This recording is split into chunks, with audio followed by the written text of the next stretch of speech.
I am, in fact, muted. Hi. All right, so on that note, audio is going to be a little bit scuffed. So please let me know if anything is too loud, too quiet. I can't. Nono's also muted. Nono is also muted. And there's the music. That at least made things a lot less awkward than it would have been. Yep, sorry, very scuffed. That's okay. Yes, please let me know if anything is too loud or too quiet. I can try to adjust. Nono is already, I think, cranked up as loud as he can be on my end, but I can lower my own volume and the background music volume. So please let me know what needs to be adjusted. I cannot test things because of how much is piping through my desktop audio right now. So yeah. How's everyone doing? Welcome back to another Game Talk with Nono. At least they couldn't hear me shit on Persona 5. True. Yeah. We had a previous Game Talk for the first 4 months of the year, so we're back roughly another 4 months later. We're kind of the middle third of 2026. Hi Yazu, hi Kitsu. Hello. It's good to have these game discussions once in a while, because we both need to vent about certain things and also talk about games, because someone is not paying attention to the release schedule. And it's most people. Yep, that's true. Not just you. I mean, really, does anything matter other than GTA 6 coming out? Yeah, true, that is the only game that matters here, obviously. Yeah, exactly. Right here in front of my Persona 3, yeah. Listen, Persona 3 is better than 5. You heard it here. I think especially the Reload version adds a lot of quality of life features that aren't immediately obvious if you haven't played Persona 3 recently, but are very apparent if you have. I'm very excited about it. I just talked to Kitsu earlier. It's been like 15 years since I last played Persona 3. Nice. So this is going to be a really fresh experience for me. You should have fun then, yeah. Have some vague memories of the characters and plot, but not enough to not be engaged. Yeah. Yeah, Ocarina of Time remake. Really... Sorry. I'm still hoping. Sorry. Yeah, I was going to talk about that. I'm still hoping that Ocarina of Time comes out on the same day as GTA. I think that would be hilarious. Because, I mean, there's no way the target audience overlaps that much, relatively speaking. Like, I'm not picking up GTA, but I'm absolutely picking up Ocarina of Time. There was another specific game where I was like, man, this would be the only other game. Oh, if the Silksong DLC came out on the same day. That would be crazy. That one might have some overlap. A little that bit. one might actually beat out GTA. I can see it. I do think the funniest possible outcome is that GTA 6 massively underperforms. Unfortunately, it would result in the largest layoff in gaming history, but it would be a good wake-up call to game studios to stop making these ridiculous decade-long projects. Absolutely, yes. There's only one thing that would be even funny, I think, and that's if GTA got delayed again. True, after everyone's moved all their Everyone's scrambling. Yeah. That'd be crazy. It gets delayed to the Persona 4 Revival release date and then gets beaten up by that. Yeah, there's no way. Persona is big, but it's not that big. No. Sadly not. I'm also looking forward to that one. But indie games are making a huge comeback either way. Like, now during these times where we can barely afford anything, it turns out that hobby passion projects are a good way to not only save money, but also support people that actually deserve it. Absolutely.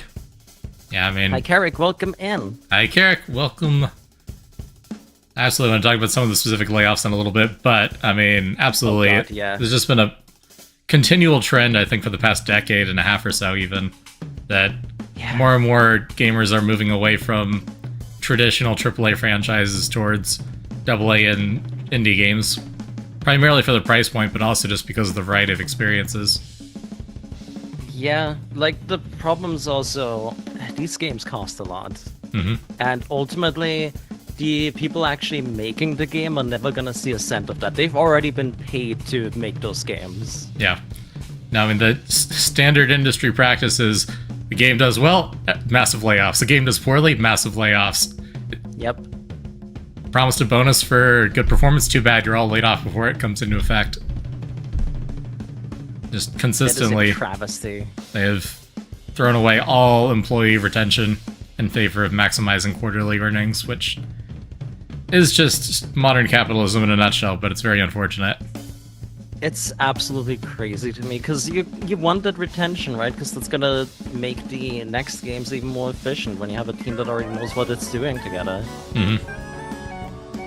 Actually, that's... Realistically, it should be a perpetual machine, right? No, exactly. I want to segue into that, because that's something that I've been thinking about for a little bit, actually. Is Yeah, feel free.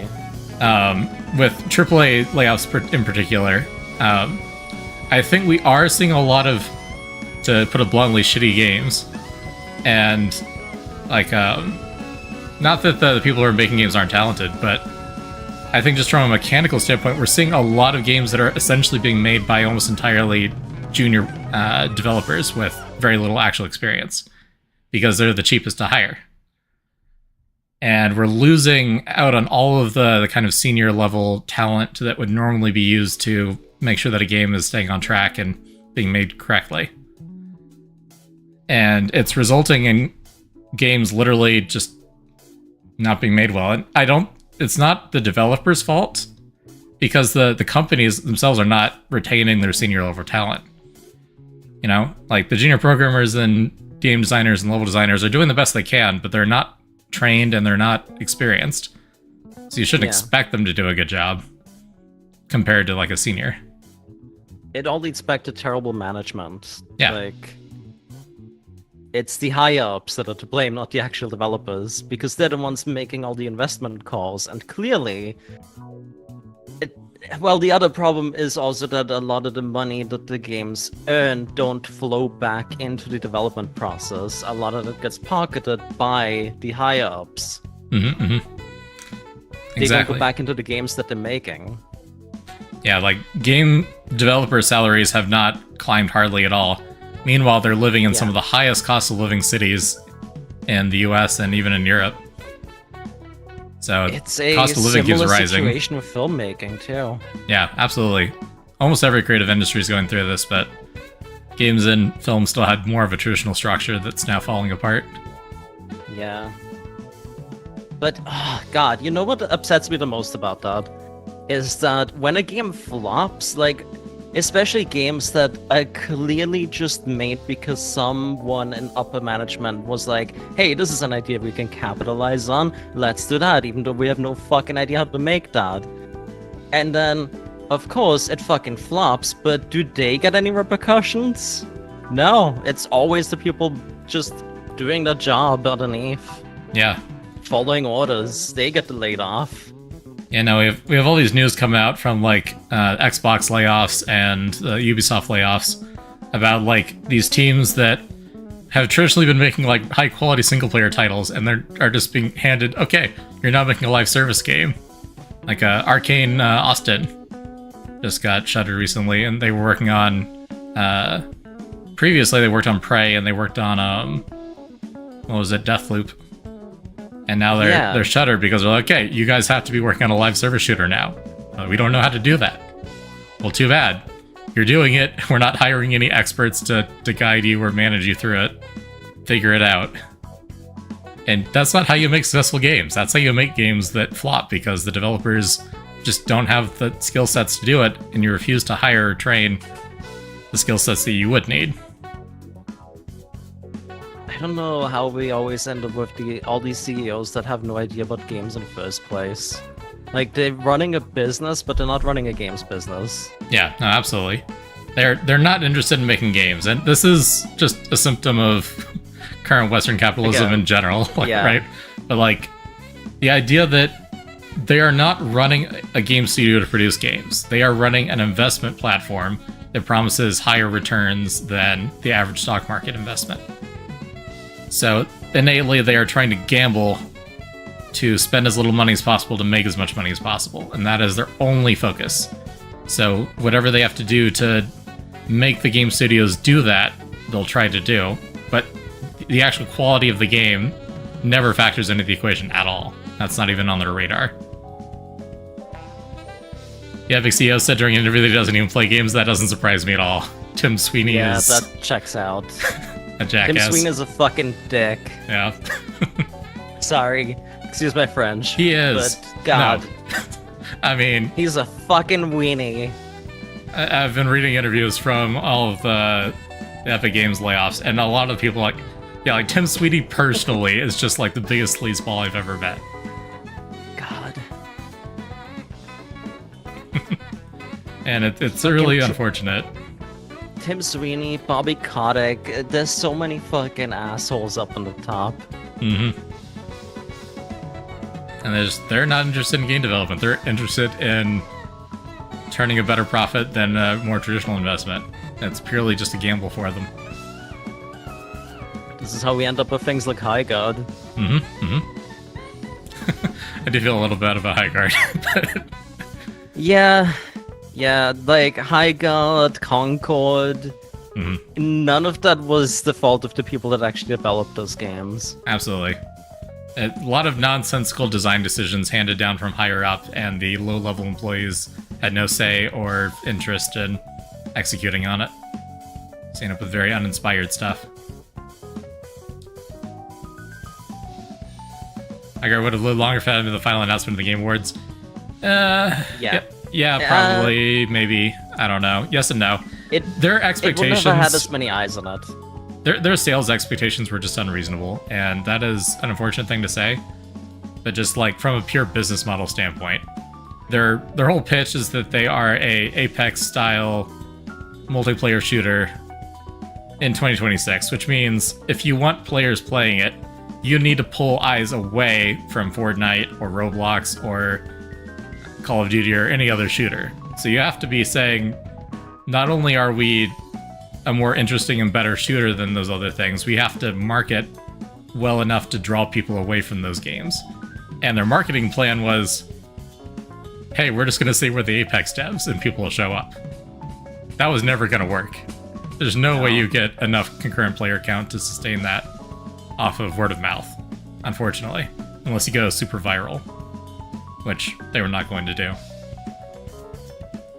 Also, you can't really compete with a live service game that just has way more resources than you do, you're gonna get stomped out. Yeah. Yeah, if you're gonna be competing against Overwatch and Call of Duty and Fortnite, you need to be interesting enough that people want to play your game even though it has less resources behind it. Like, you need to have a really killer sales pitch, and it did sound like there were some interesting mechanics, but they did a really poor job of showing those off and hyping them up to people. And that's what you would have needed to have done to differentiate yourself. They used a lot of very generic looking stuff that looked like a Korean knockoff game. Yeah. You need a perfect storm of things, and honestly, the only example I can think of in recent years is Marvel Rivals against Overwatch. Mm-hmm. That just came out at exactly the right time for a lot of people. Absolutely. A lot of people are burnt out on Overwatch, and also, I mean, the Marvel IP is just that valuable. You're going to get eyes no matter what. Yes. Worked out in their favor for sure. Plus, you can tell they, put a lot of passion into it. All the character designs are unique even for Marvel standards. Mm-hmm. And that really, I think that sold it to a lot of people. It's just that it stood out. Mm-hmm. It's a very visually unique and visually interesting game. Very easy to market. I mean, like most Korean and Chinese games, they figured out pretty quickly they can market it off the character designs, which is absolutely true. And is the focal point. So that is something that a lot of Western developers are still falling behind on. Mm-hmm.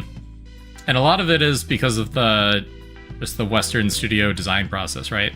Because the reason all these other games can get away with it, Hoyo is masterclass of this, but like other Korean developers, other Chinese and Japanese developers, is they have one or two character designers who are just really talented artists, traditional artists who draw lots of anime-style character art, and said, okay, design all the characters, draw all the concept art, and then we will turn that into a consistent visual style and streamline that out to a bunch of characters. With Western games, you don't get that. You don't get one master creative who's in charge of all the character designs and kind of forms the cohesive vision for the game. You have, okay, we've got to make a character model that can fit all these cosmetics. You are going to design a character model that meets these specifications. And it's just handed to one of the lower level employees, and they have to work up from that. And the art style kind of happens accidentally as a side effect of that, rather than being something that's top down.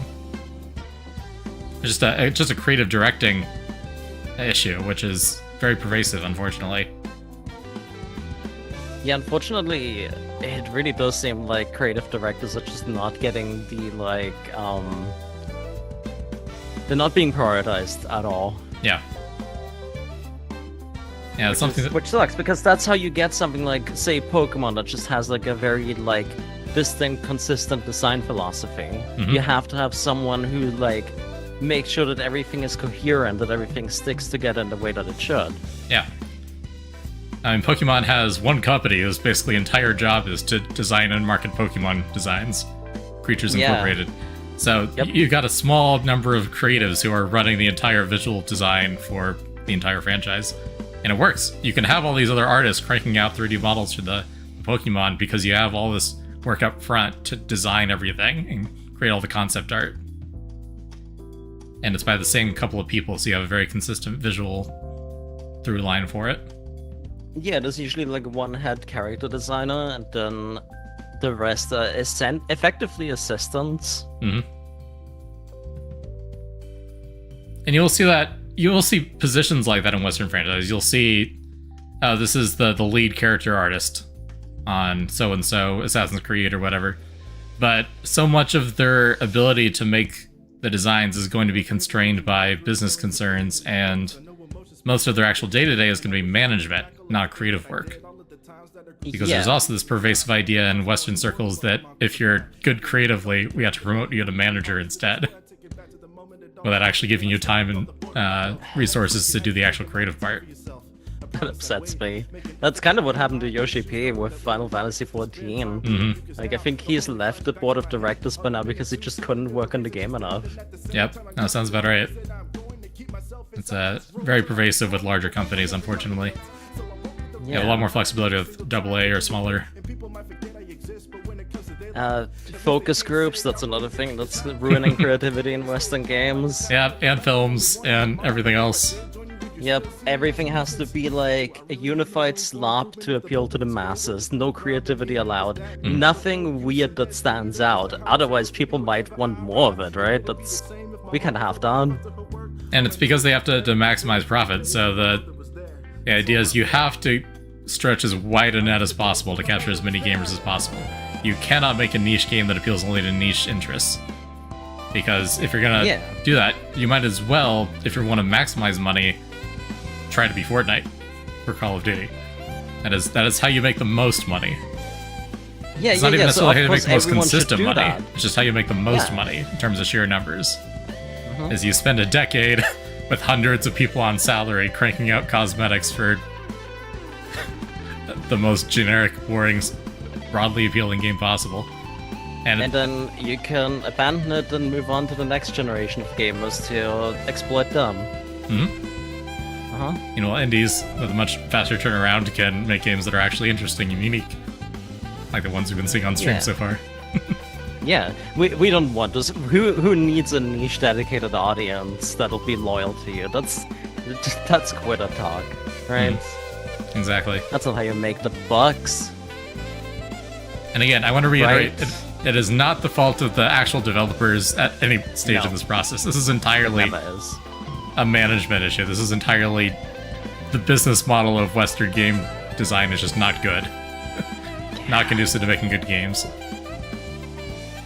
That is the reason that for the sizzle reel behind us, I've mostly picked out like obscure indie games that you wouldn't see in a lot of other places. I think I have like Beast of Reincarnation in there just because hell yeah, but that's about it. That's like the most AAA game I have on this entire trailer reel. Nice. That's not to say that there aren't games from larger studios that are really good still. Usually ones that fall through the cracks who don't have as much top-down poor leadership.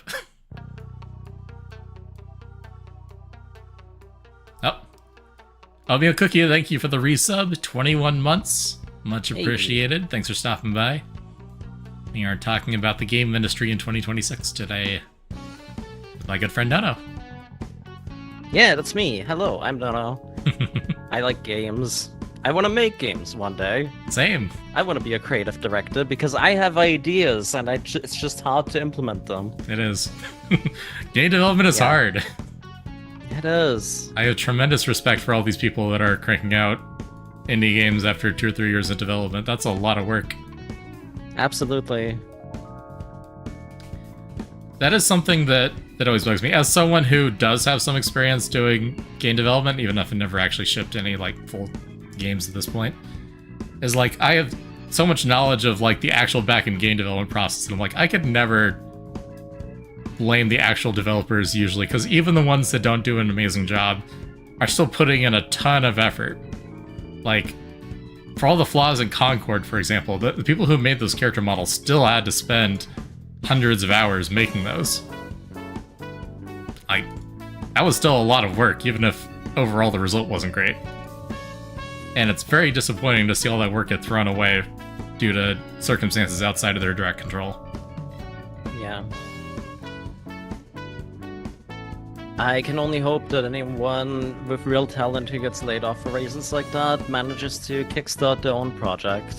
And not necessarily in Kickstarter, I just mean like that they have something in the oven that they can like put out there to hopefully not just give them a safety net, but also to like, how should I put this?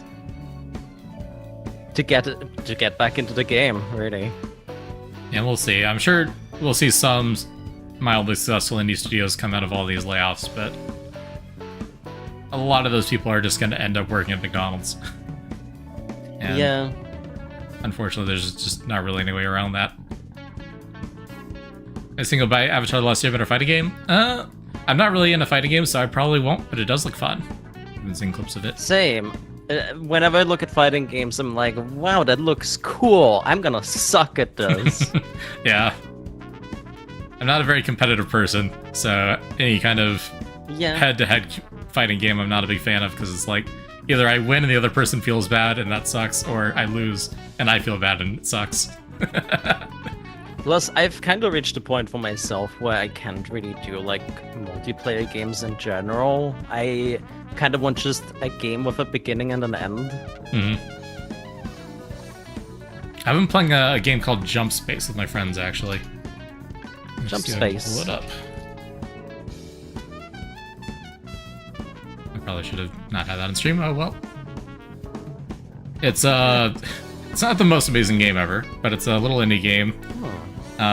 That's basically a extraction shooter-esque roguelike designed for co-op play, where you're in a ship and you're managing like the ship systems and repairing things and shooting the guns to flight all these different systems and collect resources or defeat enemies and clear objectives. And if at any point you all die or the ship gets blown up, then you lose and you have to restart the run. And you lose everything that you picked up.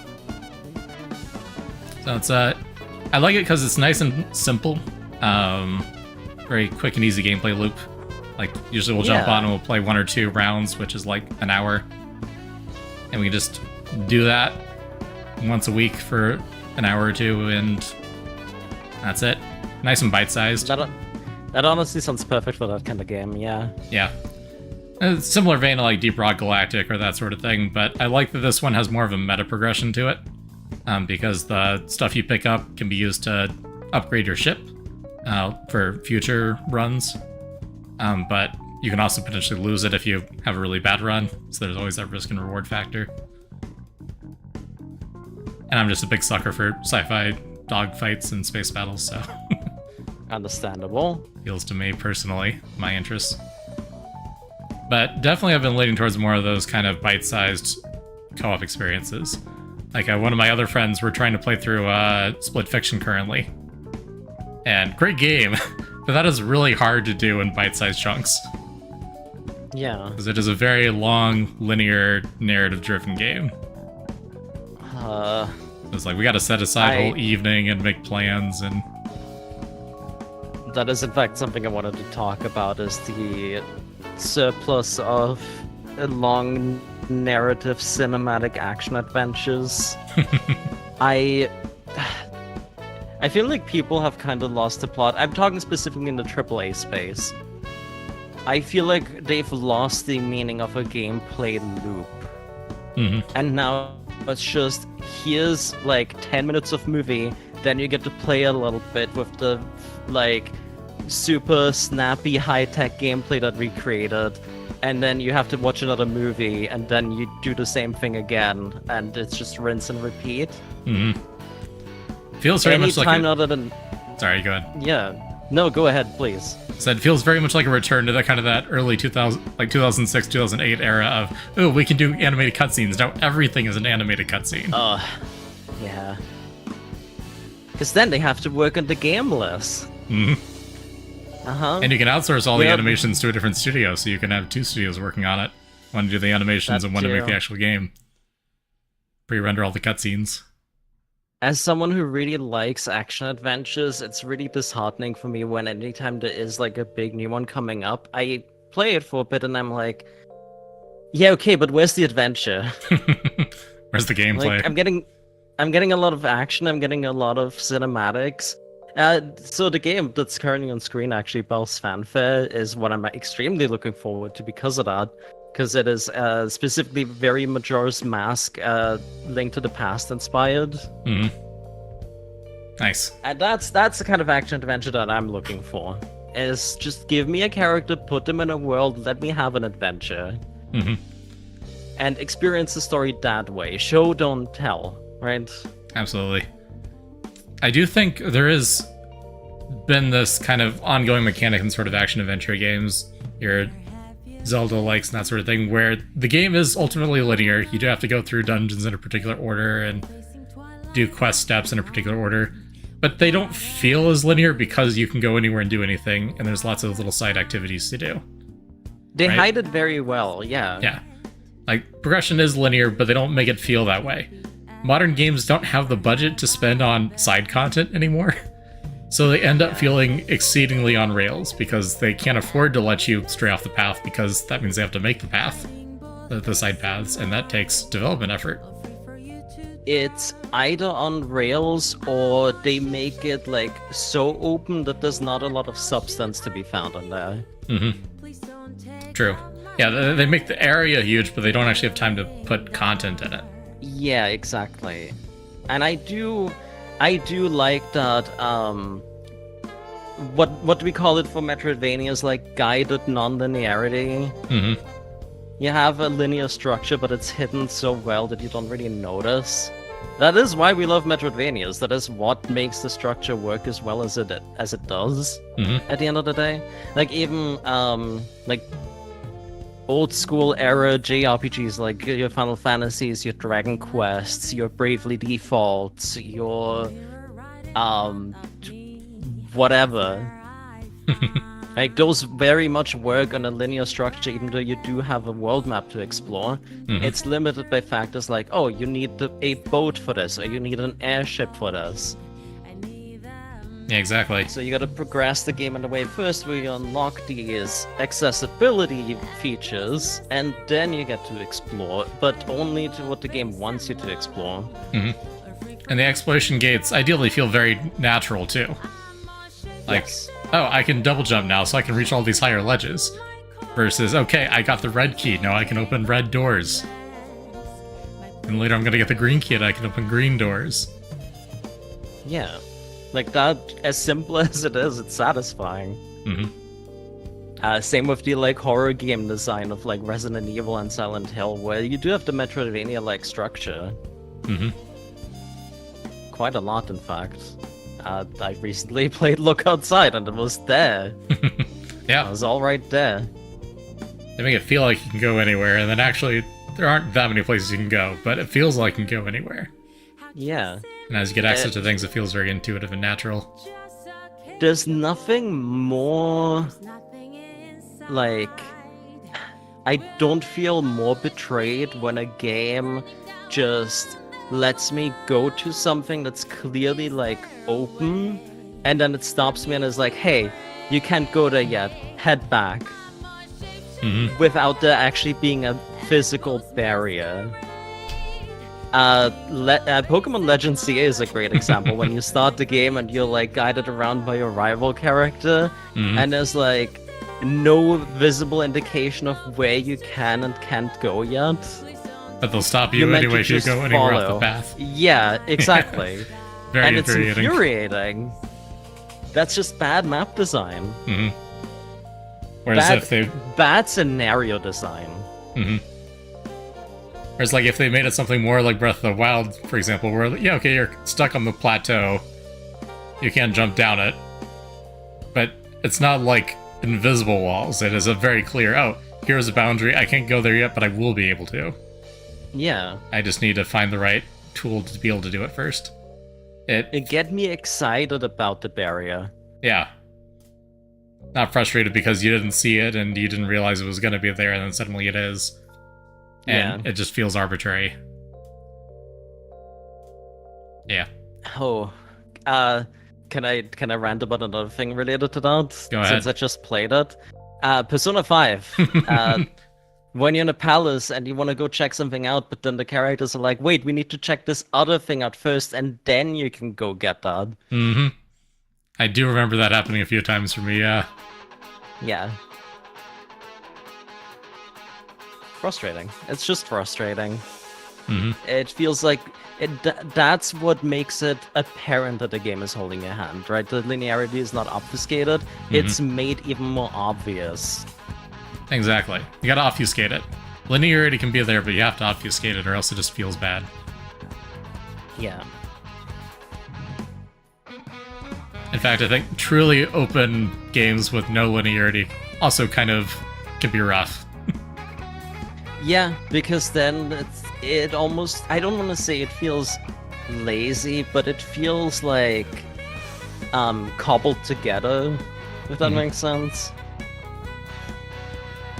Like, yeah, I can check all of these places out, but if you don't give me like a solid structure and gameplay loop, then it just feels samey after a while. Like Ubisoft games are a perfect example for that, right? Like Oh, the yeah. Ubisoft open world games, Hmm. just map vomit checklist simulators. Yeah. It can get very overwhelming too very quickly. It's just like, oh yeah, you got a million quest markers to deal with. You have no idea which order to tackle them in or how. Yeah. You don't even know if they're valuable or not. Sometimes they give you something that's relevant to you, and sometimes it's something from 30 levels ago that doesn't matter. I feel like a really interesting game that has done like an open world map that I've played recently that still like felt like it had enough substance, that it still felt like it guided you enough to where you needed to go, was Cassette Beasts. Hmm.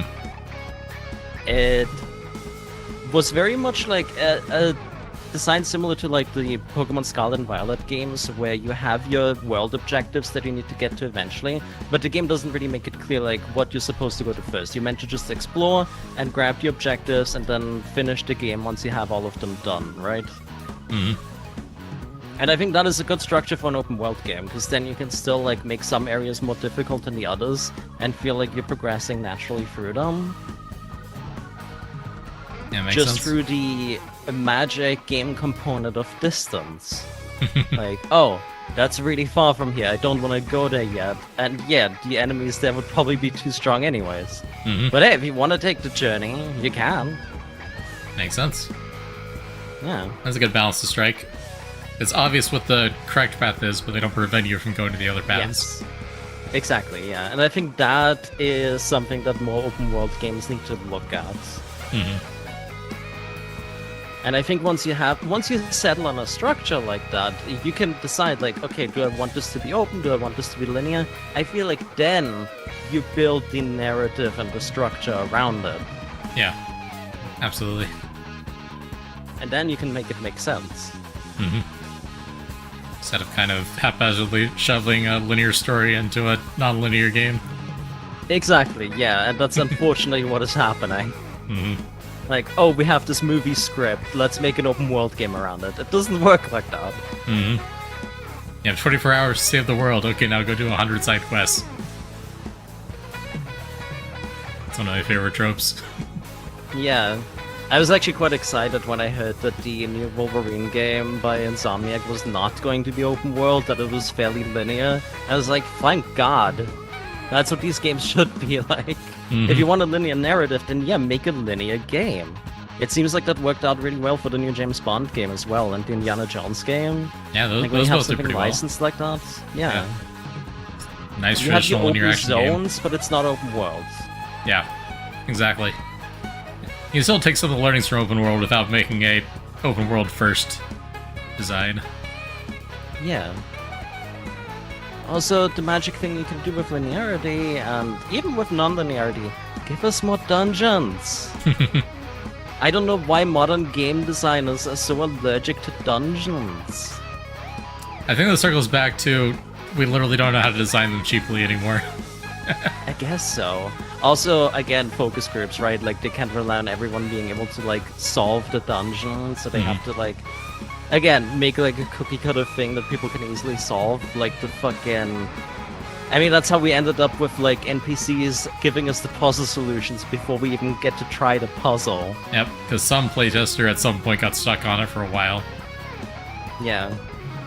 So now we have to cater all our difficulty to the lowest common denominator.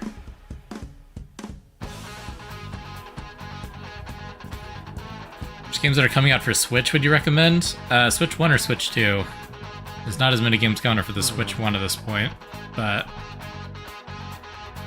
sure there's some decent ones.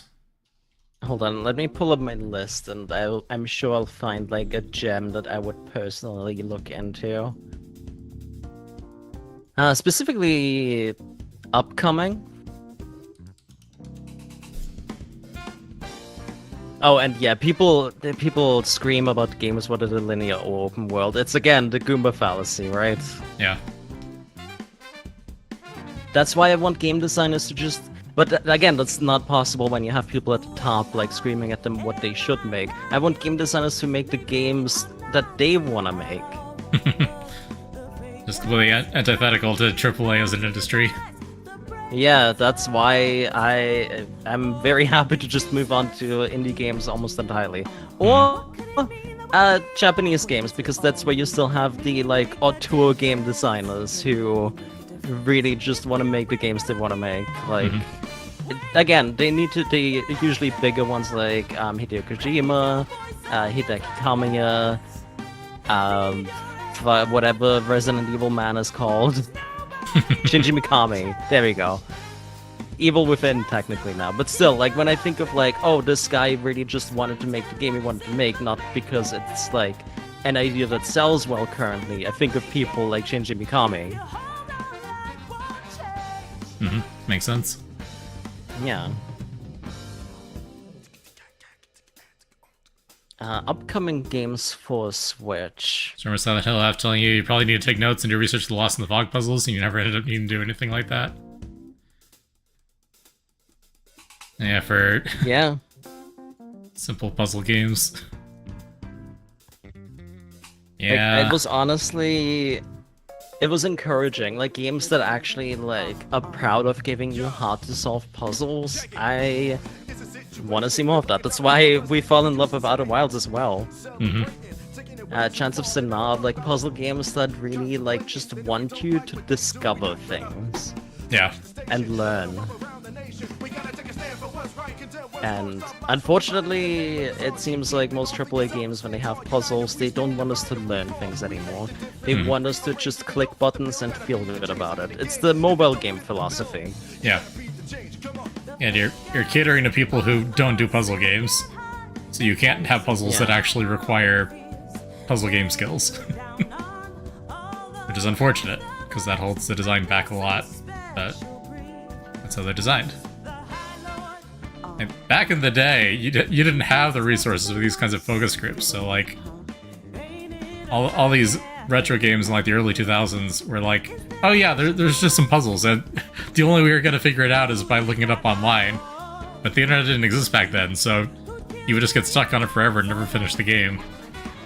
Back when you were 12 years old and playing these games for the first time in your PlayStation or your GameCube. Now, so there's no way you could have people stuck on a game. That runs the risk of them refunding it, and we can't have that. Yeah. It's so antithetical in my opinion. Like, realistically, okay, so let's put our tinfoil hat on, right? Sony wants to kill the secondary games market. That's why they're getting rid of physicals. They just don't want people to resell the games anymore. Well, then make games that people want to keep. And not just zoom through in like a sitting.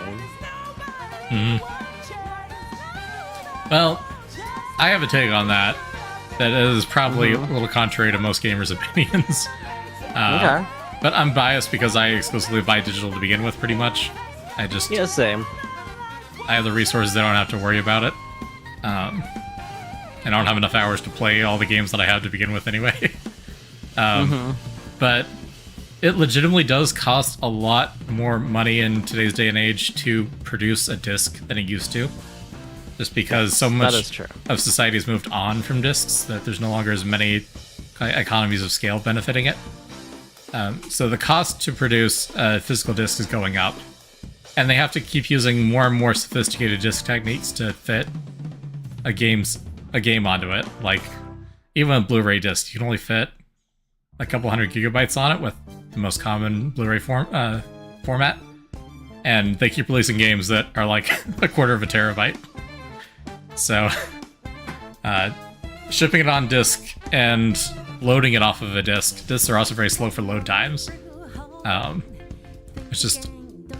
There's a lot of technical factors for why moving away from discs is a good play from a like hardware architecture and production line standpoint. Economically, it makes the most sense, yeah. Like, obviously, from a gamer's perspective, it's worse. Like, I'm not disagreeing there, because now you're locked into digital, they can take it away at any time. You can't have a physical collection anymore.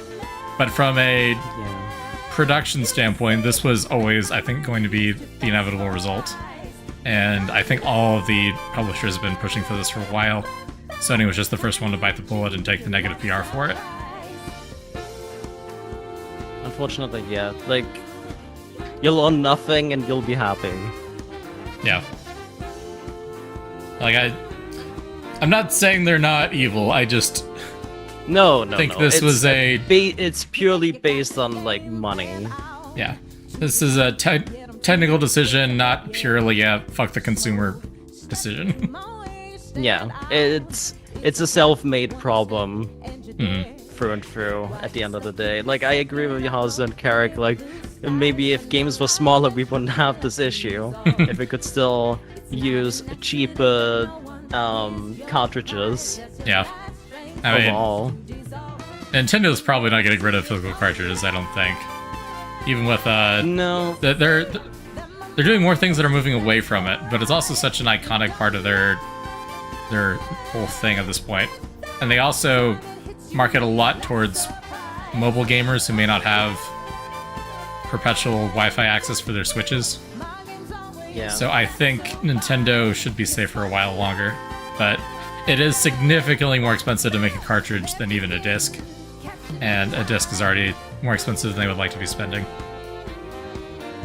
I think the consideration that Nintendo's making there is also more family friendly. It's easier to hand a kid a game cartridge, to have it make sense. Mm-hmm. Have like your grandparents buy your child a game for Christmas, right? You can still do that digitally, but it's not the same thing. Like, something gets lost there if you do that, and I think Nintendo wants to keep up the tradition of like, oh, you know, we're a family console first and foremost, so we have to make sure that we take that into consideration.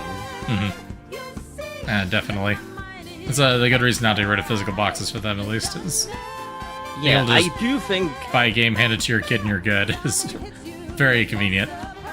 They'll at the very least stay committed to the game keycards. I think that's where they strike the balance, is they'll still be able to have bigger games, but have them be partially or fully downloaded from the cartridge. Yeah. Or like through the cartridge, like the cartridge is just a key that allows you to download it.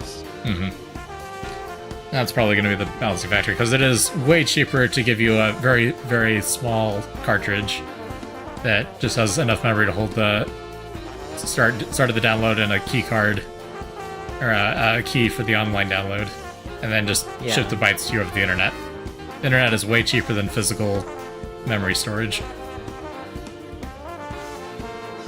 That's a dynamic that has definitely shifted since the early days. Yeah. Internet used to be much more of a premium 20 years ago. In regards to, well, okay, so Sony basically owns, like, Blu-ray manufacturing as a whole, right? Yeah. Like, they have a big enough stake in that they could just be like, okay, no one's ever releasing anything physical on PlayStation anymore. Yeah, I think they literally own the patents on Blu-ray. And I think something that consoles have always done is, ever since the original NES days, they've put DRM on the physical discs and cartridges to prevent third-party discs and cartridges from working. So you physically cannot make your own game discs without breaking your console with a mod chip or something. Yeah. So that's gonna suck, because there are a lot of people that really like the exclusive boutique physical game releases, like things like your limited runs and whatnot. And those are effectively also getting shut down on the PlayStation side of things anyways. Yeah. Yeah, you can't even do that, because with a vinyl, not that a vinyl player is cheap or anything, but it's a simple enough technology that anyone can make a vinyl player with enough time and resources. You cannot make your own PS4 or your own PS2.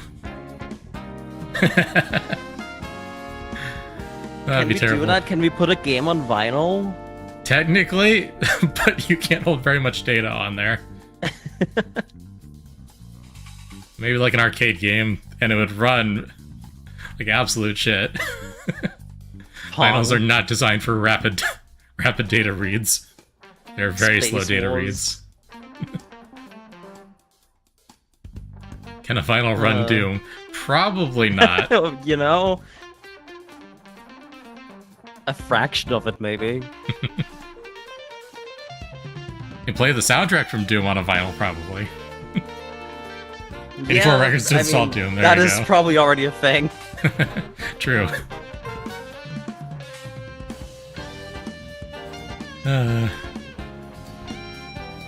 But yeah, we're just not going to see the same renaissance for games just because it's impossible to break the DRM on modern consoles. Well, I think with things like that, as always, humanity will flock to wherever you have that.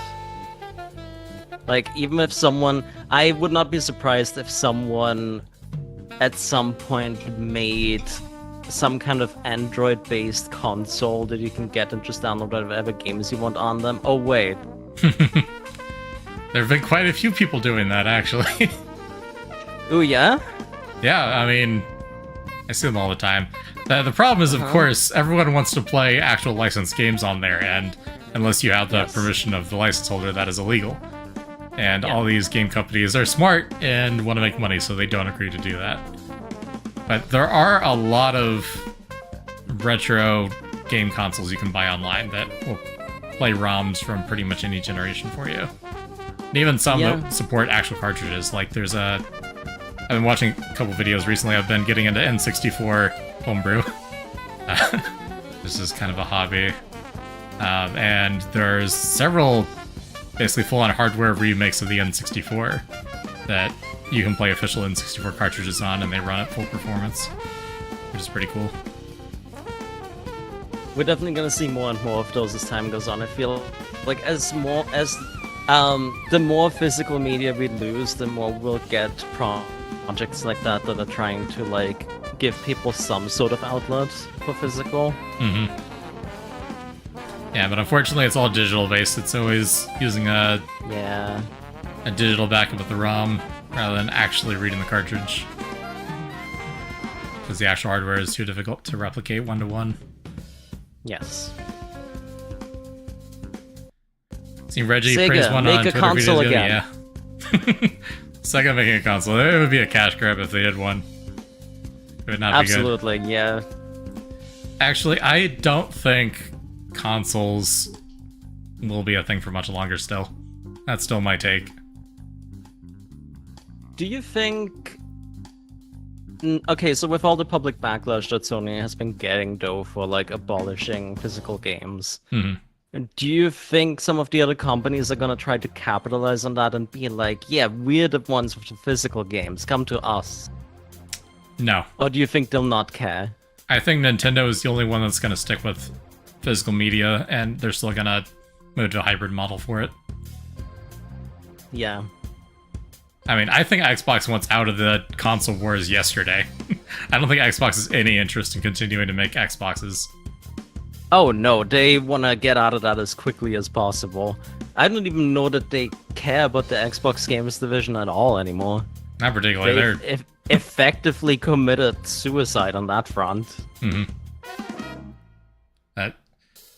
You know, a decade or 2 decades ago, having a dedicated gaming machine for home games made a lot of sense because there were a lot of things you could do with the graphics and the audio chip to squeeze maximum performance for the power draw. There are lots of reasons to make specialty hardware for playing games, but in 2026, your average laptop can run about as well as not as a PS4 or a PS5, but like run as well as a GameCube. Or a PS2 or an Xbox 360 easily. And any off-the-shelf gaming rig can easily match switch to PS4, Xbox One performance. So, like, there's just no reason to make specialty consoles anymore. You can just make a PC and brand it as a console, and that's just what they're gonna do, I think. Yeah, that's effectively what consoles already kinda are. Like, they don't give you the freedom as a proper operating system, of course, but that's the intended purpose is to be like a media station, right? Yeah. Basically an oversized iPad is what they're aiming for. Yeah. Which I don't even know if future generations are gonna care about anymore. Like, we're having less and less reasons to have dedicated game consoles, but again, it feels more like, how should I put those?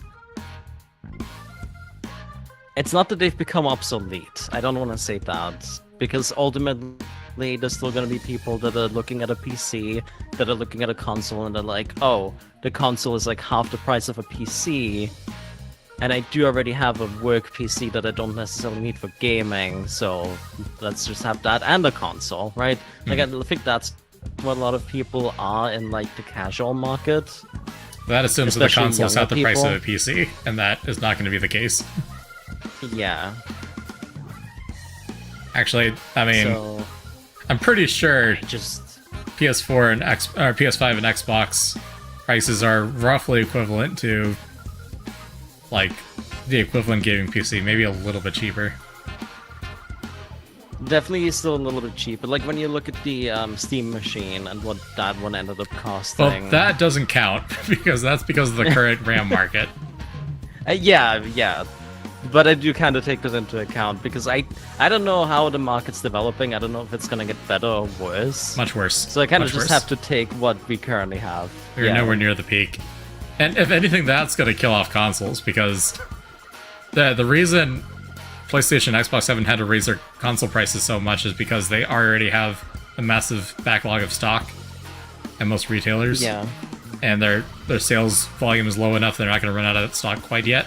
But to make a new next generation console with better performance, you would be paying the same prices that the Steam machine is. And that is just not going to happen when Xbox already wants to be out of the industry and PlayStation is looking to capitalize on their market position. Yeah, the fact that there's already talks of a PlayStation 6 infuriates me because there's not really a need to upgrade at all, realistically. Most And I PlayStation feel gamers like probably it's still don't just- even have a PS5. Yeah, exactly. Like, what would be the point? Like, we used to have more and better generations of consoles because there was actual, like, improvement with each step. Like, visible improvement between generations, and I feel like we've just kind of, like, hit a wall of what more we can do. And what would they be upgrading exactly? Yeah, We're already running If solid-state drives anything, and modern graphics I think cards. at this point, relying on forced obsolescence, where at some point you have to pick up the new one if you want to keep playing the games. Yeah, we just stopped shipping all games with the old console, so if you want to play the games, you have to buy the new one, even though performance-wise it's not that much better. Yeah. We made some improvements since PS3, but admittedly nothing too crazy. Mostly in Well- physically based rendering for reflections and metal materials. Hear me out. I'm gonna, like, go off on a limb here and fall into an abyss, probably. But what if the future of gaming are, in fact, handhelds, and that's how they can start upgrading things again where it makes sense? I feel like the Switch did kinda set an example of, like, oh, you don't need to have, like, the most advanced hardware as long as you can play it in your hands or dock it onto your television. That's good enough for a lot of people. Yeah, That's something that not a lot of things do yet. that's a Not good with the point. same convenience. The Switch is special in that it is a mobile device, which gets to piggyback mostly off of phones. Is how it works. Yeah. It's mostly using phone displays and phone graphics cards and stuff. And I think even, especially nowadays, people are looking for that kind of convenience more than anything. See, Carrie, the problem is proper handhelds are just going to be phones, but without the phone part. So Yeah, exactly. it would be better to just target phones, since people already have phones. Selling people a second phone that only plays games is not going to be a good business strategy. The Switch is different because it's large enough and can also be used as a docked console that it's potentially worth picking up as a separate thing that your phone probably can't run all the games on. But like a modern Google Pixel or other flagship phone or iPhone can run pretty dang close to most like non-AAA Steam games in terms of performance. So like if you're targeting kind of that 3DS era, I think it's just going to be phone apps.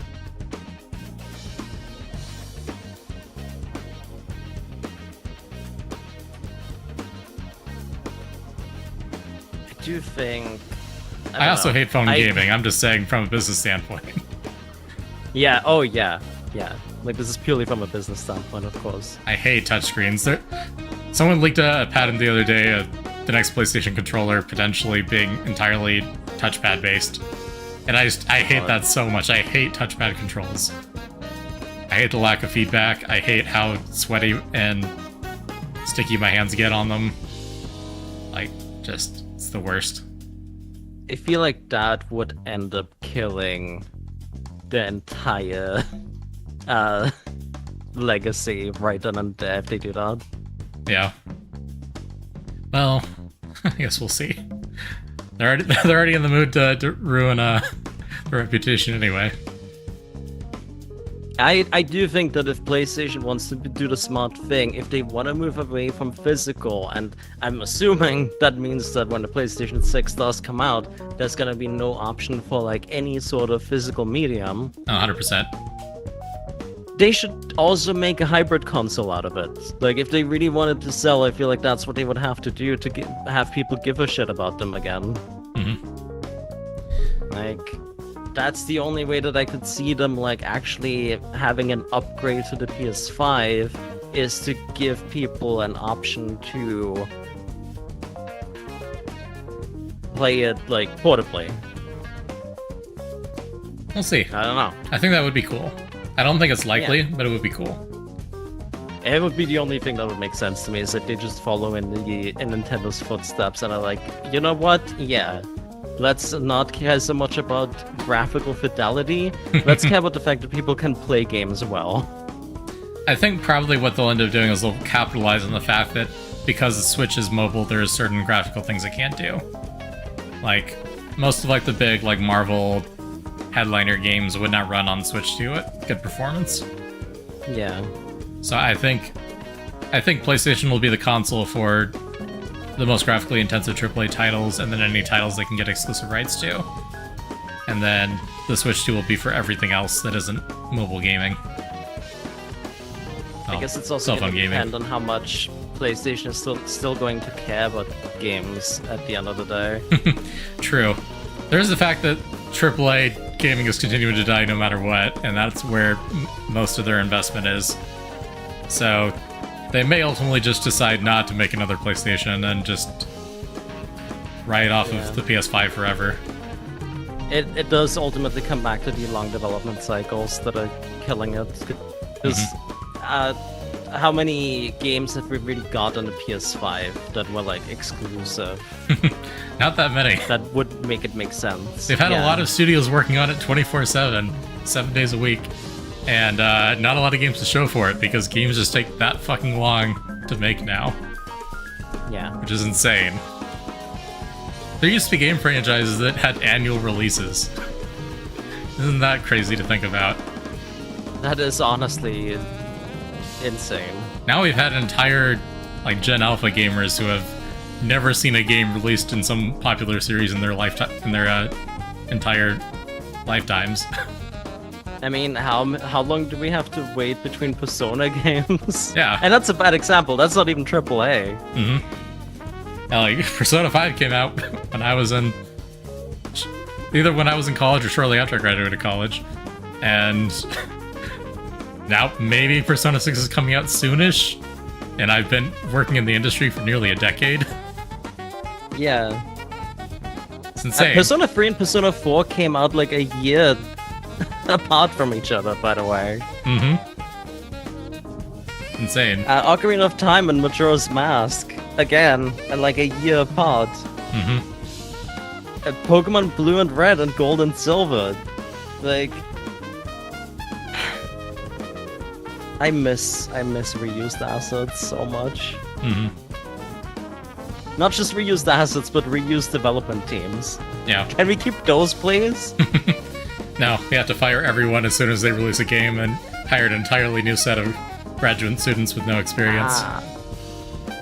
It's like working in retail all over again, where people get cycled out like once a year. Mm. That is always one of the things that, I mean, there's many things that frustrate me with modern corporate capitalism. But the fact that they can't even run businesses well because they are so concerned with penny pinching that they will gladly ruin their ability to actually operate the business. Like, perpetually drive everyone to quit, and then hire new people who don't know what they're doing. And then those people get driven insane and quit, and you never end up with anyone who actually knows how to do their jobs. Not because they're bad at their jobs, but because no one's trained them, they haven't had time to build experience, and you keep forcing them out with bad management. And it ends up with a business running poorly and not making as much money as it should. Yeah. It's the worst form of min-maxing. Yeah. You're min-maxing for the wrong thing. You're not even min-maxing for efficiency, which is supposed to be the whole selling point of capitalism. Or stability. Oh, the competition is going to make it so that we get the best products for the lowest cost. No, that's not how it works. We get bad products everywhere for everyone. And your choices are a shitty product or a slightly shittier one. I swear to God, the next time I hear of a gaming CEO like getting a paycheck of like in the millions and it's not gonna get funneled into the actual game development, I'm gonna bring the Year of Luigi back. Eat the fucking rich. Yeah. Amen. They are not doing a million times more work than the rest of us. Like, I know it's easy for me to say because I'm not in that position, but if I ran a gaming company, you bet your ass that I would put most of the profit back into the actual development of more games. As it should be. Yeah. It should be that a company's job is to keep the lights on while it continues to produce better and more valuable goods and services for society. Yeah. Remember when Satoru Iwata cut his own paycheck? Mm-hmm. Apparently due to a contractual obligation, so it wasn't voluntary. I learned that recently. Still, at least they had that in place. Like, Yeah. he wasn't like, oh, okay, I'm gonna fire half of the employees at Nintendo. No. Mm-hmm. That is how it should be. It should be that a company's job is to make good products and services and keep themselves going so they can continue to do that. And to look after their employees. The fact that they are ever at any point beholden to anything other than themselves and their customers is insane. And not how capitalism is supposed to work. I feel like especially something as time intensive as game development, you want loyalty in your employees. Like, you want them to feel at home, you want them to be passionate about the things they're working on. Mm-hmm. And they can't do that when you're just when you want them to be a faceless corporation. Yeah. Like, I'm pretty sure like any of the AAA games that, for example, just because we were talking about Sony, any AAA game that Sony publishes, they would rather you not know who actually worked on the game. Mm-hmm. They don't want you to have like an emotional attachment to them. They want to give you a product and then just have the product. Mm-hmm. Yeah, no, it's really frustrating. Compare that to some like traditional studios still around in Japan that have like crazy good employee retention. Like, forget what the name of the studios that does Like a Dragon, Yakuza. But I mean, they're still consistently cranking out pretty good games every couple of years, and other than hiring a bunch after Yakuza 6, like, or Yakuza 0, I guess, they have not changed dramatically from the studio that they had a couple of years ago. It's still almost all the same people and all the lead positions. And that's why they can continue making quality games on a budget over and over again, is because you've got an established team of experienced and well-compensated employees. You're not constantly forcing them out. Yeah, in fact, it's so well versed in the games that they're making that when you make two games at the same time, which they do often do, they have like the spin-off games and then the mainline games. Yeah. You can swap the developers back and forth where they're needed at each time. Like, your art team is done with one project, cool, they can start on the next one. Mm-hmm. You don't lay them all off for a few months while you do pre-production for the next project. Exactly, yeah. Like, I feel like you... Okay, I'm gonna... God, fuck, I hate that I have to do this, but basically, I feel like what you would want to do when you run a business like that is you want to basically have development going to a point where everyone gets the monthly salary, everyone works the monthly hours on each game, and it should be planned out well enough in a way that you never have to scramble to get people paid.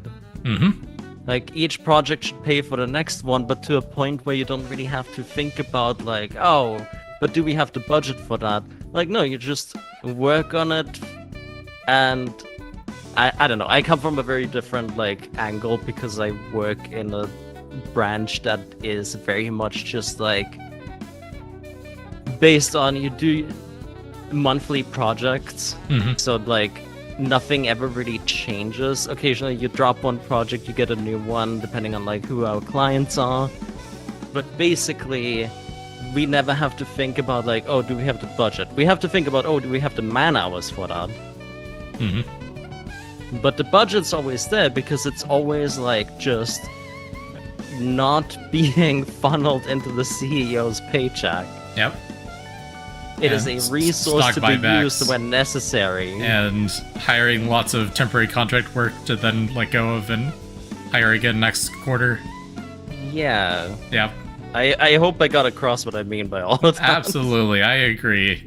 And it's poor management is what it is. It really is. It is poor management at the end of the day, yeah. Bad managers managing the business improperly. And it creates this massive inefficiency that is never addressed. And as a result, a bunch of people get laid off for no reason. Yeah. Unfortunately, as terrible as the work conditions are in Japan, at least they have, like, the culture of sticking with a company for probably as long as you live, right? You don't really want to go, and you don't want to be let go, and they don't want to let you go. Yeah. Now, they never fire people, and they never hire new people, but it's always a lengthy decision-making process that leads to it. It's never just, oh yeah, by the way, you're all fired tomorrow. Goodbye. Yeah. But they're built for longevity is what I'm getting at, rather than, like, the quick buck, right? They're not as short-sighted. Yeah. They're running a business in the sense that they are a... God, oh no. Am I gonna bring up the Tokyo RPG Factory? I don't know if anyone remembers that, but Square had this, like, initiative where they had the Tokyo RPG Factory that were basically just gonna be, like, one development umbrella cranking out these, like, classic-style JRPGs at a steady rate. And it didn't go so well, but I feel like they had the heart in the right place where they're like, okay, this is gonna be its own thing that's basically gonna, like, funnel back into itself to make more games. Like, the factory name is apt in that sense. Yeah. Yeah, exactly. It needs to be yeah. You just focus on making games and making games well, and you can do that indefinitely. Yeah. Shocking. Where it basically pays for itself because you have stability. You want to find stability in something like that, I feel. Yeah. You know, I mean, I know what you mean, but it's not writers that are the limiting factor, unfortunately. It is just studio accounting. Is they don't like having too many projects in progress at once for dumb accounting and investment reasons. Yeah. So they have to keep laying people off while they're doing pre-production on the next project. And they also do that so they can make quarterly earnings reports look good. Because if you fire everyone the day before your report to your investors is due, then suddenly it looks like your payroll is much lower than it's supposed to be. Because you fired everyone. And it's a very perverse incentive. I think that's another place where companies like the Yakuza developers, or even, I want to say like Capcom, for example, have a bit more leeway in the projects they make is that they don't really have to do as many investment calls. Like, there's no one looming over them. There's no shareholders that have nothing to do with games looming over them that are like, okay, but how are you maximizing profits? Yep. The priority is the games. Yeah, exactly. That's how it should be. Because as soon as you have a board of directors or you have public stock and stock investors, suddenly you are beholden to maximizing your returns, which means gambling against the stock market. You have to show better returns than the average stock market does, which means you have to outperform regular, stable, productive investments in other industries that are much more conventionally profitable. And gaming is inherently a gamble. It's a creative industry. Not everyone's going to like every game. So the lengths you have to go to try to look like a good investment, when fundamentally it's just not a good investment, leads to these very, very poor business decisions. That is what boggles my mind. Like, how did we get here where people thought games are a good investment? They're just not. Like, some of them are, but realistically, it's a nerdy niche hobby for a lot of people. You can make a lot of money if you go viral, but there's no recipe for going viral by design. If you start making a formula, people are going to get sick of the formula. That's how virality works, is there has to be a novelty factor. You have to not be following a pattern. Correct me if I'm wrong, right? But let's take Clay Obscure. Clay Obscure was not made on a small budget and not a small team. A lot of that was outsourced. Like, we already had the song and dance of like... Yeah. It's still impressive because they just did what they wanted to. They didn't make it because they were like, oh, we can make a huge profit on Clay Obscure. Yeah, they started out as an indie game, did most of the initial creative design while they were still indie, and then scaled up to AA for the actual production. Yeah. I want to say they probably didn't do that because they were like itching to get the investment back. At the end of the day, it was a passion project. Yeah, I mean, owned by the creatives, the CEO was sleeping on the floor with everyone else. Yeah. Doing design work. That's the way that game development should be. And I do hope that they did get enough back from the game ultimately and have a good enough reputation that they can now expand on that and keep going. Again, you want that stability, right? You want to have the perpetual gaming machine. They're at the very least set for their next game. Whether their next game keeps the train rolling, we'll have to see. But they definitely should have enough money to do their second game. Yeah, I'm hoping they can at least keep it consistent enough. Yeah, but they're probably not going to get viral success with their second game, so they're going to have to scale back their expectations, hopefully. Yeah, they have to basically bank on the loyalty aspect too. Like, hi, Moose. Hi, Moose. Long time no see. Moose. Moose. Moose. Yeah. I've talked about this before, but that's a very common mistake that studios that go viral do, is they expect that because we made $1 billion last year with our first game, we're going to make $1 billion next year with our next game. That's never how the industry works. It is never a linear path. You only go viral once, usually.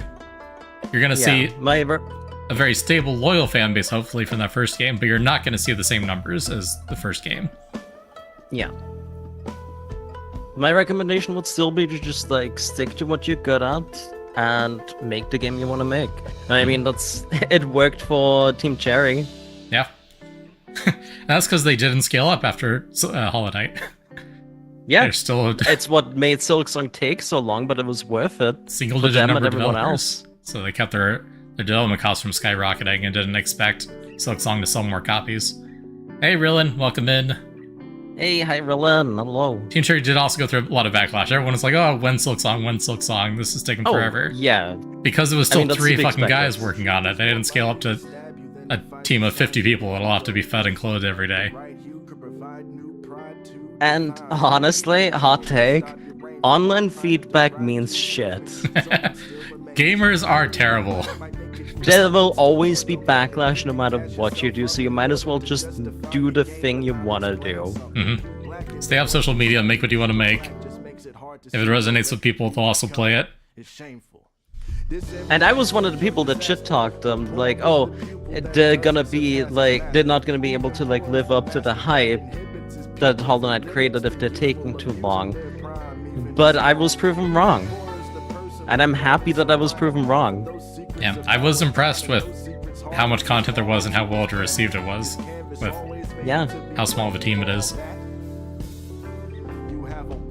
It made me honestly a more optimistic gamer for future projects. True. It kind of rekindled the belief that, oh, there is passion in game design still out there. Mm-hmm. Absolutely. It is just separate from the investment industry. Yes, that's taken over mainstream gaming. And hopefully at some point indie games will, not even just indie games, but even like mid-tier projects like Clay Obscure. Mm-hmm. I hope they're gonna reach a stride where the term indie game becomes mainstream enough that there is like enough eyes on the projects that even the oversaturation won't really be as much of an issue. Because as we get more indie games, I think we also get more outlets that cover those games and hopefully put more eyes on them. I think we're already fully saturated, and producing more games is just going to make the problem worse. I mean, there is no shortage of people playing and reviewing indie games, and there are no shortage of indie games. I've pulled this up a few times, but like, there were hundreds of games published every single day on Steam last year. And maybe like 50 total games across Steam last year made a meaningful profit. Jeff Keighley wants you to think that's a good thing, by the way. Yeah, but I mean that's just how it is. Like, the analogy I was pulled from is the music industry. How many people are making indie music and publishing it to SoundCloud and make $0? The overwhelming majority of people making music. That's just how making music works. Everyone is a starving artist because there are too many artists and not enough people interested in listening to artists. And that's just how the music industry is and has been for a while now. That's where the game industry is very rapidly heading. Is we have way more indie games than we have time to play them, or talk about them, or show interest in them. And sure, a lot of the games that are being published on Steam are terrible, but a lot of them also have genuine hundreds of hours of human investment put into them. Like, again, making a game is hard. This is a lot of time and effort to make a passion project. Multiple years of work, and you drop it on Steam and you get like 10 wish lists and no one sees your game. And that's just how it is for the vast majority of indie developers. And there's no way to fix that. That's just how the creative industry devolves as you democratize the tools of production and distribution. Yeah, at the end of the day, like, developing games isn't enough anymore, even for indies. Like, you have to have some kind of marketing push to really have yourself stand out. Yep.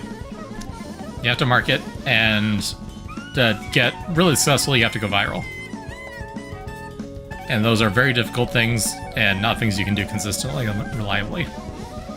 Yeah.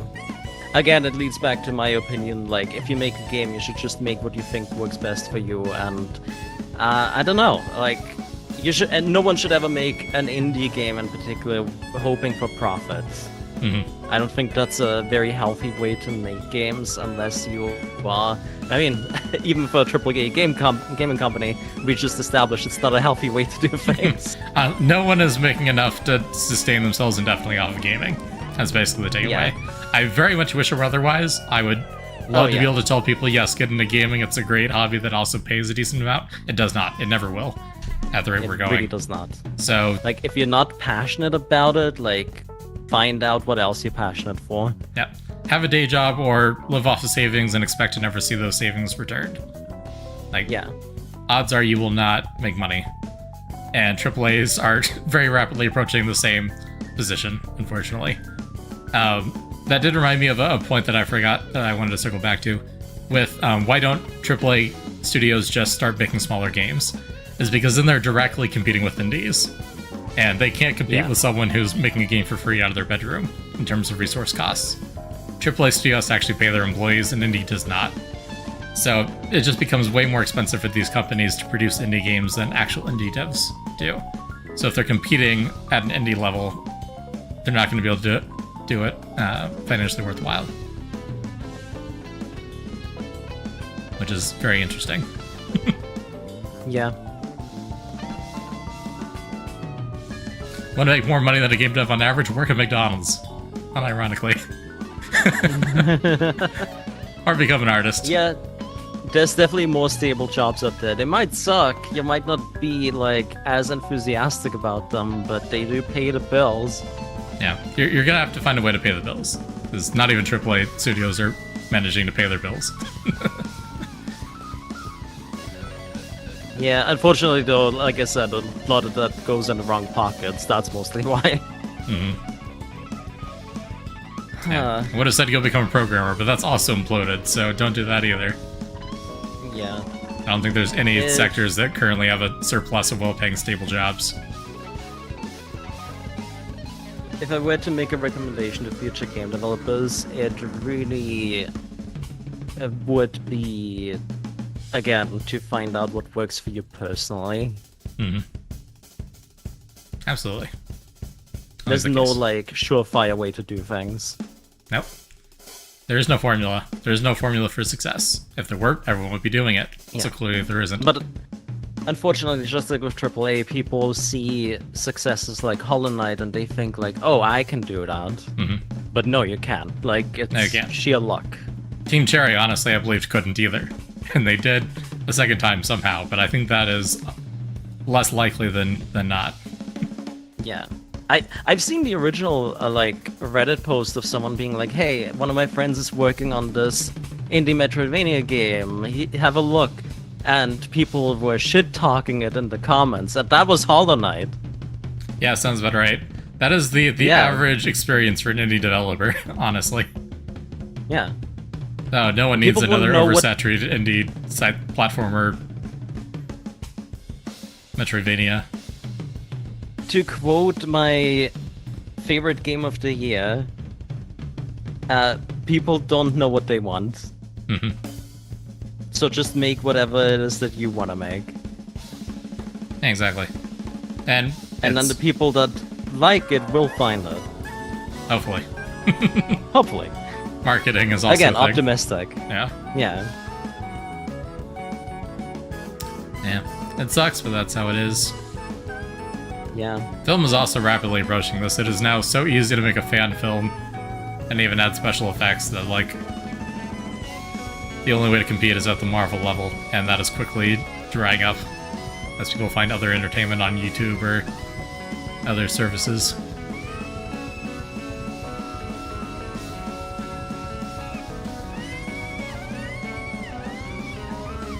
Unfortunately, guys, since you brought up movies, I don't remember if I brought it up earlier when we talked about like development budget and junior developers being put in a position where like they can't really make what people are expecting them to make because they are laying off all the senior developers. CGI in movies faces the same problem. That's why CGI nowadays looks so much worse than it did before. Yes, actually, that is a good point. Because they fired all the senior VFX artists to replace them with cheaper contractors. Cheaper contractors aren't as good at their jobs because they're less experienced. Go figure.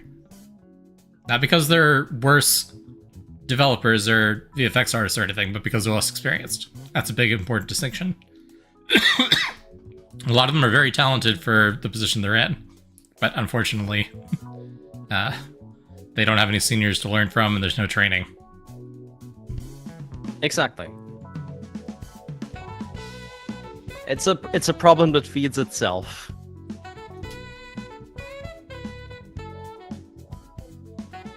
Oh, I switched. Sorry, you disappeared. I forgot No that worries. my Discord window capture, and I went to look at that message. There we go. The setup is very jank. I've got 3 cropped window sources right now. Nah, it worked out. No one saw anything that they weren't supposed to say. True. I didn't click on any of my other DMs, so no scandalous leaks there. Yeah. So he like Meat Canyon so much in the animation scene, he's got so many different YouTube stuff going on that he's actually investing that money to doing his own personal projects, no funding beyond his own profits. Make short films on YouTube for fun. That's how it should be. Absolutely. Yeah. Should just be That is... making the best craft you can, and whatever profits you do make, you funnel back into making more stuff that is satisfying to you and fulfilling. Exactly, yeah. It should never be about the profit margin. Mm-hmm. That is something that the 1% makes us believe is what we want, but it really is not. Mm-hmm. I mean, you need enough money to pay the bills, but after that, Oh yeah, you'll find yeah. way more fulfillment in doing what's personally fulfilling rather than what you think will be profitable. Because odds are it's not going to be profitable, even if you do slavishly follow all the business rules. It's upsetting because it's not like these companies don't have the money. Yeah.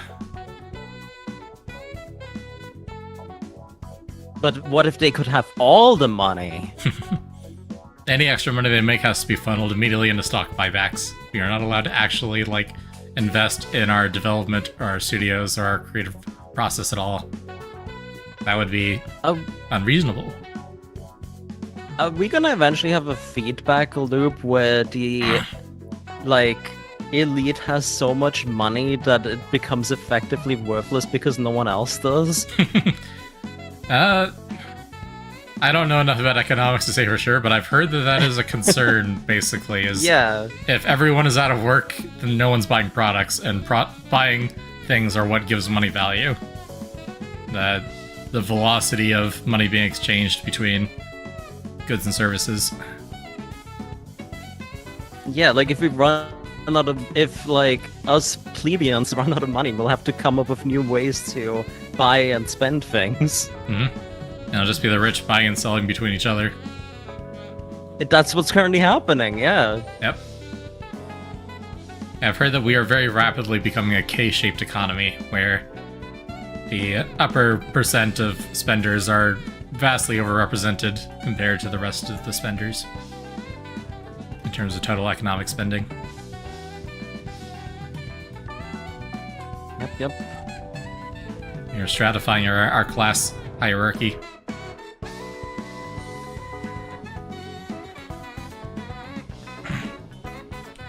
And what do the investor class even do all day? They sit around and fuck around doing whatever they feel like. You go to They're parties coming thrown by up other people, with paid by the debt. next big gaming idea, obviously. Obviously. Bring back serfs, so you know, company towns are essentially an indentured slave. Company gives you housing, gives you food, gives you utilities. Change to you never being able to save up money. Yeah. I was with Peter Thiel once, apparently. He had a They won't need manifesto us for that. They're gonna have robots that do that. for some things. They're gonna have robots I'm to do all the telling creative you. tasks. They're gonna produce all their music and make all their videos. I mean, they're working hard to make the poor obsolete, so... Well, we gotta wash dishes and Uh-huh. transport packages, stock shelves, Uh, and not even the fun parts, but the hard, difficult, tedious parts, because the robots can do the fun, easy parts already. yeah. We're gonna increasingly make only the most dangerous and frustrating parts of labor the only parts that humans need to be involved in. Which should be a good thing, but instead it's not. Which is crazy. What is the quote? I don't want AI to make art, I want it to wash my laundry so I can make art. Yep, and instead we're getting the other way around. Yeah. Yeah, I can generate my art, so I have to go do the laundry. Yeah. Just steer is. clear of the entire business side of the industry. It is a hellhole that is beyond saving. Yeah. Just I go do what is satisfying for you as a creative. could not, in good faith, tell anyone to apply for a big game developer. Yep. Now, there are no creative industries that I would say are good ideas to get into. Which is tragic, because that was not my stance 5 years ago. I would have said, at least try to go indie and, like, make it a business. I don't even think that's worthwhile anymore. Just do it as a hobby. Just do it for fun. Yeah, and if it pays off, it pays off. But plan as if it won't. Yeah. Alright, have a good luck, Rillin. Good luck with your shopping. And a lot of creatives are scared currently because on one hand they are scared of their work being fed into the AI loop. And then I've actually seen a lot of new artists being afraid to like publish their art because they're worried people are gonna think it's AI just because they're not as experienced yet. Yeah. Yeah. And that sucks. That's what sucks the most about the whole AI thing is that people are having like more self-doubt about their own creative work than ever. Mm-hmm. It is rapidly decimating the 2D art industry. Yeah. It's a shame. I think it's gonna end up landing about the same as music and film and everything else, where no one's gonna pay for it outside of like very niche specific stuff. So everyone's just gonna have to go back to doing it as a creative hobby and not make a living off of it. Yeah. Because unfortunately, it is very easy to just generate the stuff that commercial needs need art for. The 3D stuff isn't quite there, but it's getting there a lot faster than I expected. And 2D art is definitely a quote-unquote solved problem. Yeah. I just pulled up an article for Stellar Blade sequel devs. They did an AI-generated K-pop music video. And it was very cursed. I hate this because I really enjoyed Stellar Blade, and to see the entire stance on things is just devastating. Mm-hmm. I unfortunately think they're not alone, and they are not a particularly radical stance in the gaming sphere, which is very unfortunate. But I think this is a strong sign of what's to come. I think there are many other studios that are going to come right off the backs of this. Because it makes sense. It does save development costs now that the technology's matured a bit. And it does allow them to produce games faster and appeal to the common consumer easier. It just drains all the creative life out of it, but creative life isn't what sells copies. Unfortunately, my concern is that once game developers start relying on these technologies, they are pretty much beholden to the people providing those technologies. Yep. And they're very fickle, as it turns out. They are. So many companies that went all in on AI coding, and then Anthropic bumped up the prices, and suddenly everyone is struggling financially all at once. They ran out of tokens, all of them, simultaneously. Very funny. I've been dealing with that at work. Yeah. We had a lot of projects that were assigned to us assuming that we were going to have effectively infinite token usage. And then now all of a sudden we got very restrictive budgets and can't meet all those expectations they set for us last month. Go figure. Yeah, I feel like that's where things are gonna crash, is specifically the rise in costs. When AI becomes less affordable than actually hiring people to do the same job, I think that's when things are effectively gonna crash out. Yeah, that's gonna be a whole thing. It's unfortunately a very US-centric way of thinking about it, but I do think as soon as Anthropic and OpenAI IPO, it's gonna implode. They can basically treat it as a crypto rug pull, but on a stock market wide scale. Google is essentially just turning Gemini into a search engine at this point. Mm-hmm. Which is massively expensive. They're throwing away hundreds of millions of dollars on these fucking AI summaries at the tops of every search page. It costs a lot of money to run those AI engines that they're and a lot using of people on don't every even single want search. Those. Yeah, it's not providing much value in 99% of cases, and when it is providing value, it's wrong half the time. At some point, I want to do a. At some point, I want to stream a playthrough of a game I haven't played before, but only using an AI-generated walkthrough and see like how long it takes me to get stuck. Yeah, I've seen a video or two with that premise. It doesn't take long to get to the nonsense. Like, oh, this feature they're talking about, that's in the next game. Yep. That's for a completely unrelated game where you're talking about a level that is on the opposite side of this playthrough. Or a mechanic that someone in a Reddit forum made up because they thought it sounded cool. Yep. Exactly. Yeah, Shift Up Hoyo, exactly, Moose. Like, Hoyo's also 100% in on it. They just haven't gotten to the point where it's been as visible. But I've noticed a lot of, like, their web tie-in, like, secondary things that tie into their games have started using AI-generated art. And I think that's just, the entire industry is going to be like that in another year or two. It is very prevalent. Yeah. And unfortunately, unlike large language models stuff, which is what like the coding stuff relies on, image generation is actually really cheap. Like, I have not quite top of the line, but like pretty good AI image generation capabilities just off my gaming rig, like, you know, specialty hardware, just a normal gaming PC. And it is, for a studio that can afford to buy a better PC than mine, like, it is not hard to get access to effectively infinite 2D generated game art. So it's fucked.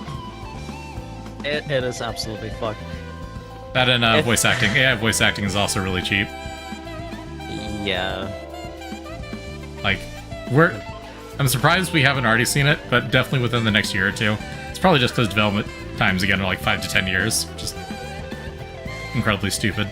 But we're gonna see a lot of like open world games where every single NPC has AI generative voice acting, and maybe just like a few of the headline characters are human voiced. I can't even say I'm surprised because voice acting was already something that was deemed like unnecessary by a lot of game developers. They already hated having to pay voice actors pretty pathetic wages for it. Yeah. Like, I understand, but at that point, why not have your game not have voice acting to begin with? But also, I fucking love voice actors. They do deserve a little bit more respect for what they do. And acknowledgement. They do know that game voice acting adds a lot of value to customer perception of the game. Like, yeah, they're all fucking hypocrites is what they are. Yeah. Like, I couldn't go back to a Persona or a Fire Emblem that doesn't have most of the main interactions voiced anymore. Like, yeah, for the Persona 4 remake, I assume they're gonna voice all the, like, social links, but it used to be that only the first and last one were voiced. Yes. Which is just a huge downgrade.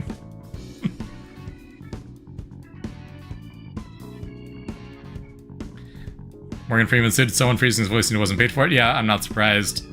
AI companies also have zero respect for copyright, and it is in the government's best interest to incentivize that, so they refuse to punish them for it. It's going to happen a lot more still. They have the entire global economy by the balls, so to speak. I mean, when you have all the money in the world, who's gonna stop you anyways? Yeah. You can just pay the politicians to not care. Yeah. It sucks, but that's the system we built. And also, fuck Shift Up. Why are you calling your new protagonist Evie when you already have Eve? What the fuck? Be more creative. Sorry. I saw that again and it pissed me off. It's not gonna be confusing at all. Like, if anything, like, when you are an advocate for AI-generated content, at least pretend that you yourself are creative enough to compensate for it. But apparently not even that. AI is so terrible at creative decision making too, which makes sense because it's trained to give you the most average response possible, which means it is impossible for it to come up with new, novel, creative edge cases, like weird out there names. Like, it just can't do it. So it's gonna give you the most derivative, trite bullshit every time. Ironically, if you gave those AI tools to a really good creative director, they could probably make something work with it. But those are exactly the kind of people that don't want to work with AI. Exactly. Yeah, I see that all the time too. Like, I really wish I could say that, like, there is no... I'm not going to say, like, artistic value, because it's not art, but... It's all subjective. In terms of filling the same role as human-generated art, code, music, whatever, like, there is... I don't know the right phrasing for, like, economic value in it for doing those things. If there wasn't, the companies wouldn't be approaching it. But only when there is a lot of human intentionality guiding it. Like if you just tell the AI, hey, write my game for me, it's going to produce garbage code. But if you use it to, like, autofill code as you're going, kind of like a fancier autocomplete, but then you're constantly double-checking it and saying, wait a minute, this makes no sense, this is wrong, this is not how I envisioned this feature to work, then you can shoehorn it into things that actually work. And for people making, like, AI images, like, if you have a human who's actively, like, has a vision they're trying to create with it, and they're manually editing it and tweaking it and fixing all the small details, there's not artistic expression in the AI generated parts, but there is in how the human uses them. If that makes sense. There's a human intentionality behind it in that case. Yeah. Which, again, I'm not defending AI generated stuff. If I could press a button today that would just delete everything related to diffusion models and large language models from every computer globally tomorrow, I would. Like, this is destroying our society and destroying our creative industries, and I want it gone. But, like, since it is probably here to stay, I'm having to start thinking about how does it fit into the human process in a way that still preserves some human value, you know? Yeah, like, Pandora's box is already open, but how can we, like, make the best of it? Exactly. Like, this is not my preferred state. I want to say, throw it all away, it's gone tomorrow. But it's unfortunately just gotten too cheap to hope that it's just bubble's gonna burst and it all goes away. Like, I can run it on a single 3090 NVIDIA chip. Like, image generation's not going away. Voice generation's not going away. How do we preserve creative value here and hope for the best on societal impact? Yeah. I mean, ultimately, people are, again, just gonna go to what they support and what they don't support. Mm-hmm. No one has any control over that, sadly. Yeah. Or maybe that's for the better, I don't know. Like, you want people to have freedom of choice at the end of the day. Mm-hmm. And as much as we're gonna have a lot of AI-generated content, we're also gonna have a lot of people that stick to their values. Yeah. Plus side is slop is very easy to identify as slop, so it'll be very obvious who deserves your support and praise for their creative work and who doesn't. And hey, if your slop can't be identified as slop, I would say you've probably done good work with that. Yeah, like that. Again, I have no creative or financial investment in AI stuff, but, like, I am working in some tech communities that are dabbling in this stuff, so I see some of that side of things just from passive exposure. And, like, there is a lot of work that goes into making it now look like AI. And not the AI itself, but that work is creative in some ways. Being able to look at something and say, that looks like AI slop, the line work is wrong here, the shading is off, the color palette is wrong. I'm going to manually intervene and fix that. There is a skill to that. Yeah. That actually takes effort. It's kind of like doing like a collage. Like, if you're, like, using a collage of other people's photos, you didn't make the photos, but you're using them for a creative purpose. And the creativity you add to that has value, even if the images themselves may not.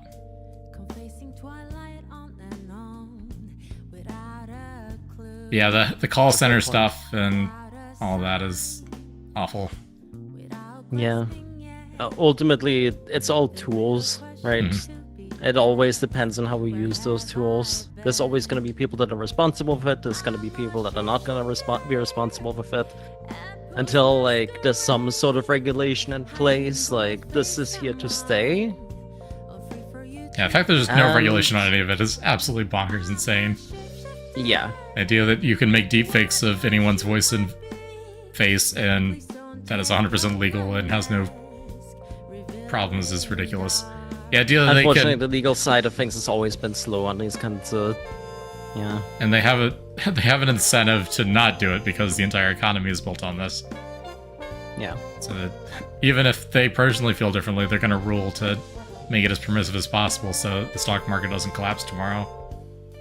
Because if they said that every artist and writer and everyone who had any of their data ever go into training an AI model had to be duly compensated for it, the entire industry collapses immediately. Like, we wipe trillions off the stock market overnight. It is built on stolen content at the end of the day. And it could not be built without stolen content. There's just no way to make it useful at the scale of open source data sets.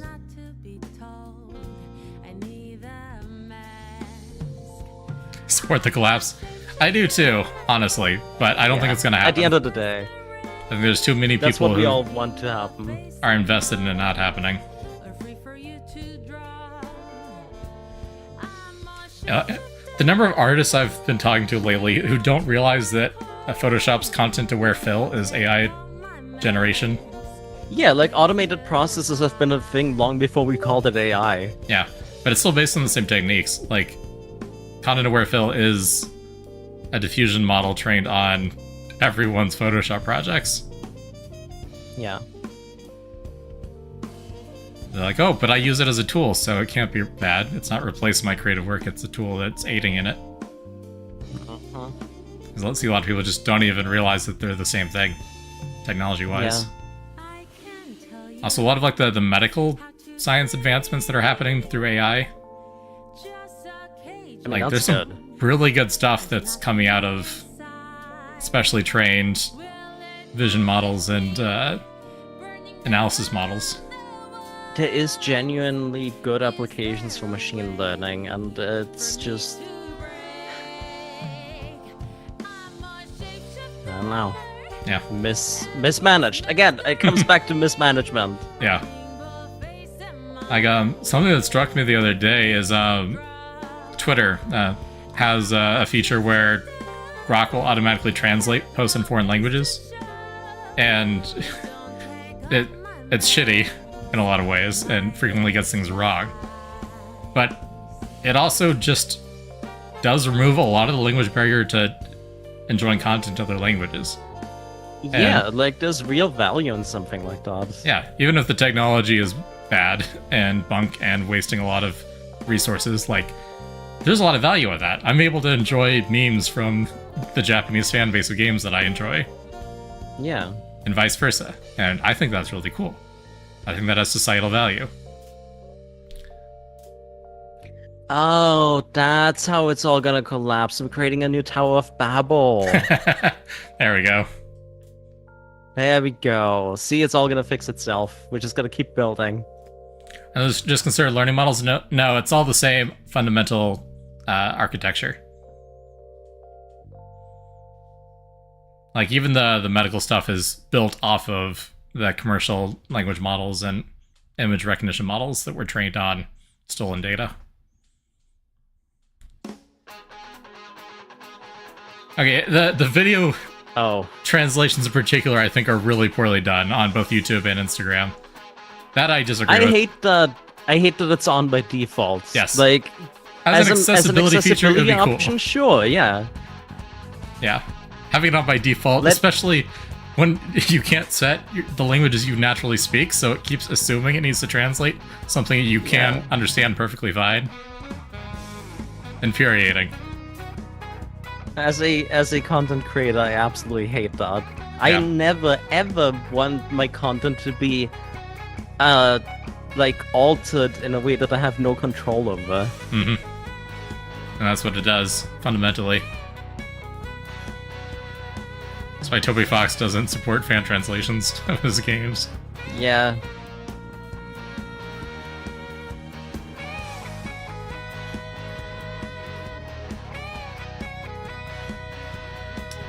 Man. I wish I could wake up tomorrow and there was no AI bubble, but unfortunately, it's not going away. So I have to start Not actually thinking anytime about soon, No. it. Actually dealing with it. Like, something major would have to happen for us. Mm-hmm. Like, if you'd asked me 3 years ago if I would rather have, Claude Code over a junior programmer, actually human flesh and blood junior programmer, if you asked me 3 years ago, I would have said absolutely no. If you asked me today, I would have to think about it, and that scares me. Yeah. But that is just how the technology has progressed. Society breaks down if we all say yes. But it's increasingly becoming harder to not say yes to that question. I guess it also depends on how much value that yes is gonna have. Mm-hmm. An impression that most model-generated systems are incredibly expensive and they're actually losing trillions of dollars. They are, but it's nuanced.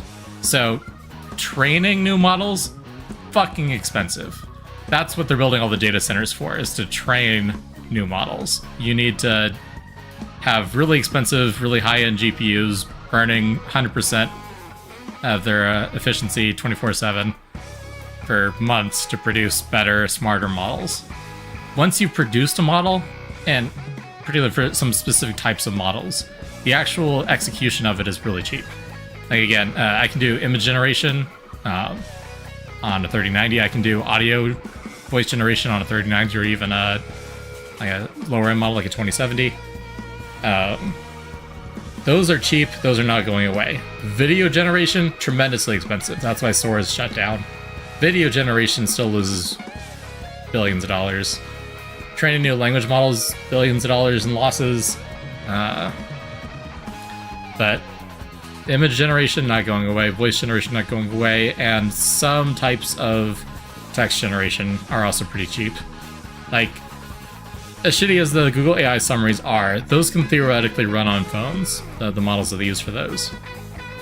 Which is why they're pushing really hard to add AI chips to phones.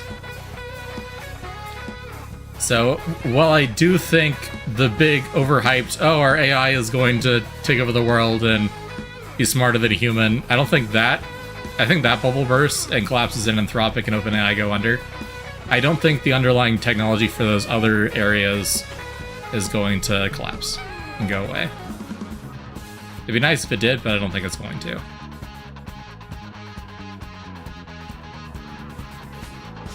I have a dumb question. Yeah. That comes from me being totally uneducated in these sorts of things. When a company loses billions and billions of dollars, right? Yeah. That still ends up in someone's pocket, right? Yeah. That is the fun thing about money, is it's never burned, only spent. Yeah. Who is profiting from all this? Someone is. That is the question, isn't it? Well, technically it's because they're borrowing lots of money that doesn't exist and inflating the economy. That's most of the issue, yes. It is almost entirely off of loans. It is a whole bunch of people individually taking out loans to buy into investment companies that are then buying private equity in OpenAI and Anthropic. Yeah. It is almost all would debt. Would you say that they're vibe loaning? Pretty much, yeah.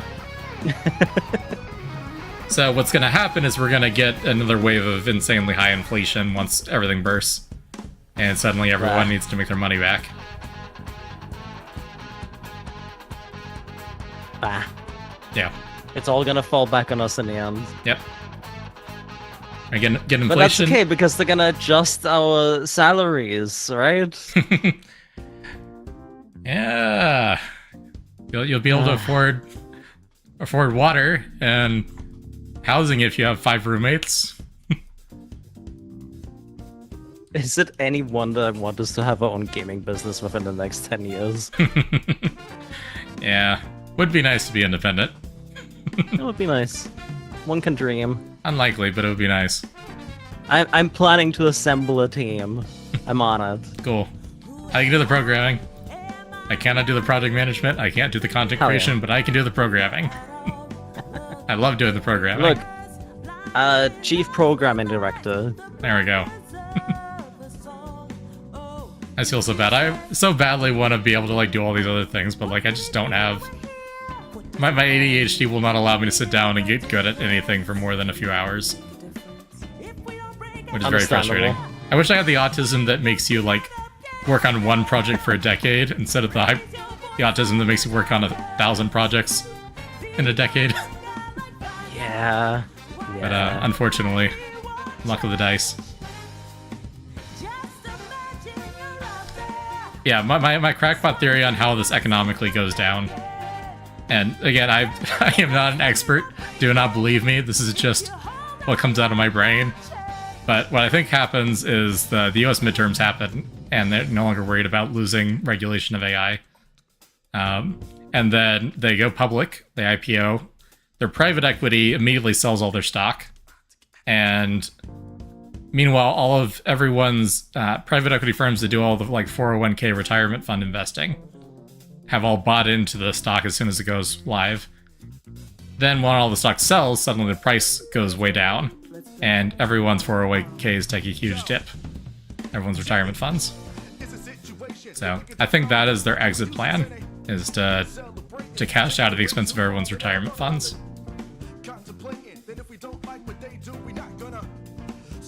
Sounds accurate. But I'm not an economics expert. I'm not a member of the investor class. Take this with more grains of salt than actual intention.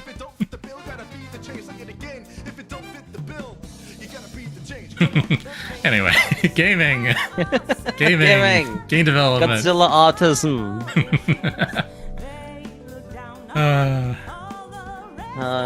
I have the SMT fusion autism where I just go back and forth and hope something new happens. There you go. And I can do that for like 5 hours. Mm-hmm.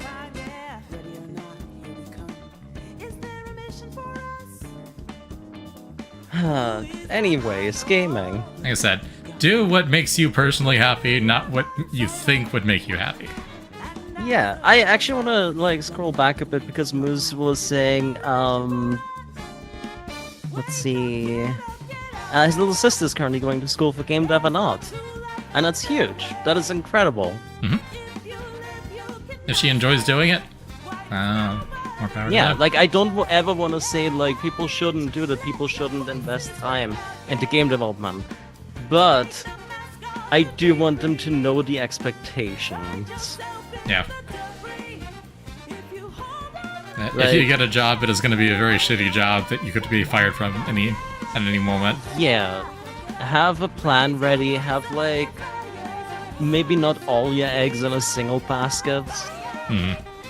And if you meet someone who is very passionate about a project of theirs and they would love to have you on the team, like give them a chance. Hear them out. Mhm. Don't dismiss them just because you're like, oh no, you're only 1 in a million, you're not gonna make it. That's quitter talk. I mean, take any job that'll pay you, Anyone has honestly. a chance. Yeah. If you're paying your salary, it doesn't matter. Your job is equally as unstable in a AA company as it is in a AAA company. Yes. In fact, these days it might be more stable. Yep. That trailer looks fun. What is this, Parabellum Bloodhound? Yeah, Parabellum Bloodhound looks super promising. I am a big fan of these like retro 3D art styles that we're getting more and more of. Getting a lot of that recently, which is fun. Yeah. Again, we're in that like Dreamcast era of indie games now. Hmm. Dreamcast And and I'm here for PS1. it. Got the fixed Yeah. camera angles, we got the pre-rendered backgrounds. The deliberate lo-fi of gaming, essentially. Hmm. Always had retro trends, but the retro trends change over time. And we're currently in the early 3D era. Yeah. Yeah, Signalis is a very similar aesthetic too. Hmm. I should continue uploading that Let's Play at some point, but also... Man, time. Yeah. It is a very particular kind of game. Yeah, it's Like- definitely not the kind of game I would come back to for the same kind of project. Hmm. I don't think it's really meant to be replayed a bunch of times either.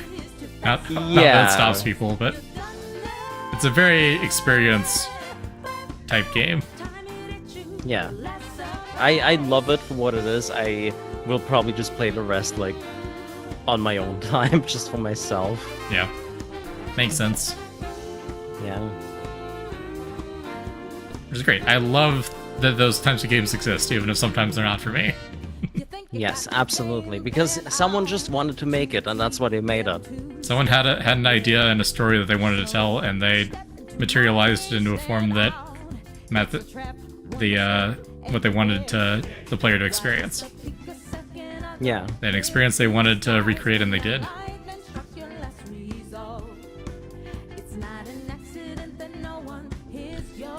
Be a gameplay storyboard director. Your visual brainstorm what it looks like and how it would play and how the story flows. Yeah, I mean, unfortunately, that's a that scenario writer. I guess. But no one will ever hire you for that. Unfortunately, you would have to start an indie studio that would allow you to be that type of guy. Or you make your own. Yeah. That's my current plan. Like, if I really want to, if I really want my vision of a perfect game to come true, I'll have to do it myself. Yep. Like, I'm not gonna reduce it to an ideas guy because, as we talked about earlier, there are so many games that are ruined by the fact that they do not have proper creative directing. Yes. Yeah. Like, creative directing is not just being an ideas guy, but studios don't put a lot of value in creative directing, so there are not a lot of people hiring creative directing skills. Which is a problem, frankly, but that's where we're at. So the only way to be a creative director is to go indie, or have enough friends that can fund you to the point where you become AA. Yeah, and in those cases, the people that have the vision, they already know what they want to make and how they want to make it anyways. Yeah.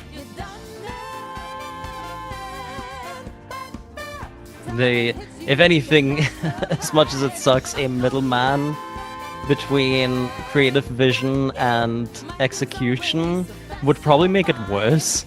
Yeah. No, absolutely. To have a cohesive design, you need to have a full, comprehensive, top-bottom understanding of how your game is going to look, play, and feel. And that means being hands-on with every layer of it, not just the game design document that you hand off to someone else. In fact, the game that's currently on screen, people of note, the creative director was very hands-on with this game. I believe it.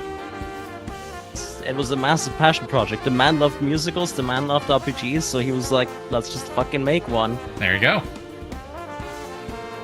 Knew what he wanted to make, and had the passion and people skills to make it happen. Eventually managed to get extra funding from Annapurna to realize it, then there you go. Mm-hmm. A huge shout out, by the way, to indie publishers. Oh yeah, absolutely. Like, a lot of games that we have nowadays would be nowhere without things like Devolver Digital, Annapurna Interactive, Chucklefish, Raw Fury. Mm-hmm. But you have to be proactive about approaching them. Like, sometimes you get lucky, like the Stardew Valley developer getting contacted by Chucklefish themselves. Mm-hmm. But if you want your game to stand out, it doesn't hurt probably to reach out to one of those outlets. Yeah, it's true. If they should think that your project has promise and you're going to be good at managing it. I've been reading some stuff from, I think it was one of the former Annapurna people that left when they had the big falling out last year. Yeah. But they're talking about like the number one thing they look for isn't whether the game looks like it'll be good, but whether the person they're talking to sounds like they will be a good hands-on, business-minded creative director. Yes, that matters so much in this industry. It's like, are you the kind of person I want to put in charge of a development team? Not, is your idea good, but are you, as a potential manager, going to be a good fit? It's more of a job interview than it is a... Yeah. More of a job interview than a games pitch. And yeah, showing off your game and how you're developing it is obviously an important part of that pitch, but what's your plan for making it a real game? Are you thinking about all the considerations that would involve bringing on more people and more funding? How are you going to spend that money? Who are you going to spend it on? How are you going to make this work? I guarantee a majority of people that think they have a good idea for a game, if they were put in that situation where they have to actually confidently present what they want to make and how, they would flounder, absolutely. Absolutely. Now, proper creative directing is an entirely different skill set from having an idea for a game you want to make as a player. Yes. You need to be thinking of things not from a player's perspective, but from a director's perspective. And oddly enough, most people don't have experience being a game director. Yeah, crazy. Funny how that works. So they're really looking for kind of natural talent on that. And the only way to get that is by doing a lot of projects yourself as an indie, or being involved in AA or AAA projects to get a feel for how that side of things is supposed to work. Yeah. But it's a whole thing. You gotta really make sure that you get deep into the material. Yeah. Found a website about setting up a startup. Would be okay to post in Discord? Yeah, go ahead. I'll say, legally speaking, at least in America, setting up a startup is easy. Getting the funding and actually producing something is the hard part. Yeah. But the actual Hey, paperwork this of setting is up an the- LLC, you don't even need an actual lawyer for that. The American dream is basically like making it on your own merits, right? Like, if I ever made any money off of streaming more than, like, the IRS reporting threshold for tax purposes, I would probably form my own LLC for it. I haven't reached that point, Yeah. but... You don't have the That is Discord? the smart thing to do. I don't know. I can send another invite link.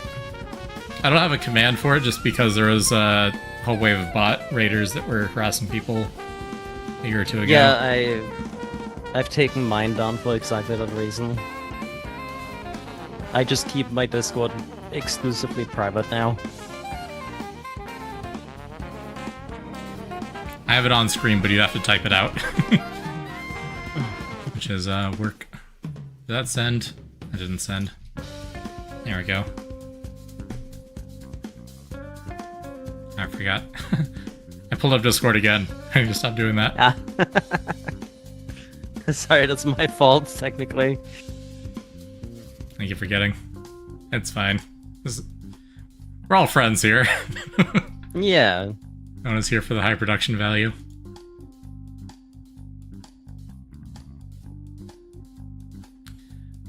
Alright, let's see. Moving on from depressing business talk. Yeah. Any specific games you've been playing the past 3 months that have been grabbing you? So, I've been replaying Persona 5 Royal. Nice. One, because I've never actually played the Royal portion. Two, because I've only played it on the Switch, and it didn't really run well on that, so I wanted the actual console experience. Makes sense. And three, I got to show Kitsu the game for the first time, like from beginning to end. Nice. And that's very hard to do when a game is 150 hours long, Yeah. it turns out. And it's really all about that slow burn, too. Like, Yeah. you have to get like the attached to slow the characters payoff. by being with them for hundreds of hours. Yeah. I just wouldn't have weight otherwise. Plus, there's a lot of padding in there. There with all the is. social stuff in between. Hmm. And half of the dialogue and the text messages can be skipped because they just talk about the same thing 10 times anyways. Yeah. But you'll never know when you can skip those. Sometimes it's important. Yeah. Yeah. So that's where I was at. I've been playing Shin Megami Tensei 5 Vengeance on the Switch as well. Nice. In the meantime. What do you think of it? Honestly, the more I play it, the more I get into it. I'm starting to realize just how much I miss this entire franchise. I think that's why I was able to play that and Persona simultaneously. It's just hyperfixation. They are very different games, too. Like, Persona is a story game that has a lot of JRPG padding to it. SMT is purely a JRPG that happens to sometimes have a story. Yes, yeah. A very predictable story, but one where you know what you're getting yourself into. It's the McDonald's of JRPGs sometimes. Exactly. Yeah. There are no twists or surprises, but it'll still be a fun time. Yeah. Because the press turn system is just really satisfying.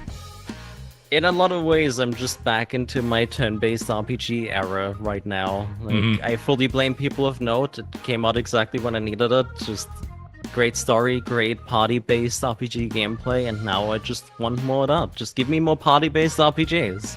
Makes sense. Yeah. Could not get an SVD5, you did your best, played for 10 hours, but you were so disinterested. That's very fair.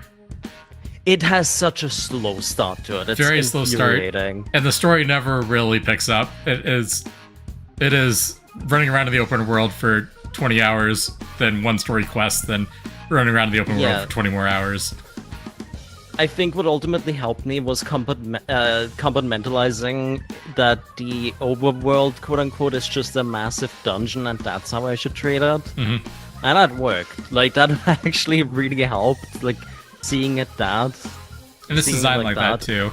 Like, yeah, and they present it as an open world, but it really is designed as, oh, here's a linear path with collectibles that you should detour to get.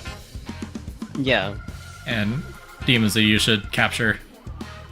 And once you get past the first zone, it becomes so much better in that regard, because then you already know what to expect, and you can kind of play at your own pace. Like, SMT5 for me right now is the forever kind of game where I just play for bits and pieces at a time. Yeah, makes sense. Because there's not much of a story, you're not going to miss much by dropping it and coming back to it a few weeks later. Yeah. But hey, again, if anyone wants a new bite-sized JRPG, go play People of Note, please, I beg you. It's good. Does look like a lot of fun. It's not that long. It's still satisfying. It's long enough to still have a satisfying payoff. There's definitely parts where you can tell, like, oh, okay, the budget wasn't quite enough to realize that. But I'm glad they got it done in the first place. Yeah. That's always going to be inevitable with any kind of smaller project. Yeah. You're going to see where the budget limitations were, because there had to be budget limitations. Yeah. If you want to turn yeah, and honestly... that's honestly what kind of reignited, like, in the same way that, like, Outer Wilds reignited my passion for, like, just games that don't hold your hand.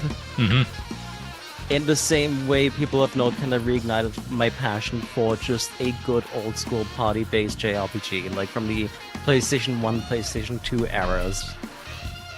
Makes sense. And in the weirdest way, Persona and Shin Megami Tensei still gives me that vibe, even with the newer games. I agree with it. They do take more from older JRPG design than modern JRPG design, I would say. Yeah, they never quite aged out of it. And I hope that stays the same with Persona 6. I'm a little bit concerned. But if Metaphor ReFantazio is an indication, I don't need to be worried. Yep. Well, it'll be a different team, but Metaphor is also really good. It seems like they kind of have a direction that they want to stick to with these games, which is more old school. Yep. With, what is it? Tokyo Mirage Sessions. Like, they still kind of go back to that formula and it works for them. I mean, that is just another Persona game, basically, in all but name. Yeah. A little bit more lighthearted, they have a formula but that works for them. Still very much a Persona game. Yeah. They have stands. That's... I can pull the Atelier games as an example, too, because the newer games I'm absolutely not as interested in because they try to modernize it. Like, the newest title in the series, they tried to Genshinify it. I'm not surprised. It just didn't work for me. But that's not what I'm there for. Makes sense. Yeah. Sea of Stars. I'm cautiously optimistic about playing Sea of Stars because it's the kind of game I'm looking for, but I hear from so many people that it just doesn't really go anywhere. And that worries me. Makes sense. But I am excited for any and all turn-based, party-based RPGs now. I'm ruined. I'm ruined forever. That's unfortunately also been everything I've heard about Sea of Stars is just... It was good, but... meh. Yeah. Kind of been the reaction to everything. Anything you've been playing recently, Hawk? Mostly gacha game slot. Still playing Zenless Zone Zero. Ensfield. Zenless Zone Zero and Arknights Enfield are my current 2 dailies. I tried Neverness to Everness for a couple of weeks, and it was just too much additional work for not a lot of payoff. So I dropped it. Yeah, I think that's ultimately why I ended up dropping off of Zenless, is because it just stopped me from playing other games. Yeah, I was doing. I love Zenless still. It's shocking to me that I've stuck with the same game for 2 years now. Like that, I can't think of any game that I've played for 2 years straight. But what makes it work for me is that the actual dailies only take like 10 minutes tops. Once you're caught up on them. So if you just like log in and you do your dailies real quick, like it's over and done. And then if you're feeling like participating in the story, you can go do the story missions, or you can just log off and you're done. So like, it's not that big of an obligation for me when I'm not feeling like Zenless as much. And then when I am in the mood for it, there's plenty of content for me to dig into. So it works perfectly for me. And I also just really gel with it personally, so I'm able to stick with it for that long. But like, that was not at all how I felt about Enfield. Because Enfield has a lot of mechanics. Actually, I'm going to complain about this a little bit. I'm going to rant a little. Go ahead. So, Enfield just has a really wonky meta economy, and I think it's just not designed well. But they wanted to set it up in a way that you don't have to log in and do everything every day, and you can still like progress and get all the materials you need. So they set up almost everything on 3-day timers for it to refill. But there's no clean way for 3-day timers to divide into like a week or a month or whatever. And they've made all these resources plentifully available and recharge every day, but paste it so that you only need to be collecting them like every 3 days to keep up with your managing of everything and like character building and stuff. So if you are like me and you feel obligated to min-max resource gain and collecting and everything, then you feel like you have to spend 30 minutes every day logging in and getting everything. When the economy isn't actually designed for you to do that. It's designed for you to only log in every few days. So it ended up burning me out very quickly because I felt like I had to do everything. And everything took a lot of time to do. Until eventually I just like, okay, screw it, I'm not doing the dailies anymore. I'm doing like the one that gives you pull currency and ignoring everything else. And then suddenly I started really enjoying the game because my dailies went from half an hour to 5 minutes. And turns out I do still like the game. I was just getting really burnt out on pointless dailies. And even just doing that 5 minutes of dailies, I have every character in the entire game, every exclusive and permanent roster character. And almost all of them are fully geared up now, just playing casually, which is very generous. Most other gachas are not that generous with their resources. And it just, if they wanted me to play casually, I wish they forced me to play casually, you know? Like, actually balance the economy so that they don't give you more resources than you need. Like Zenless, I feel like I'm always just on the edge of not having enough resources. But never to the point where I fall too far behind. Yeah. And Enfield was not at all like that.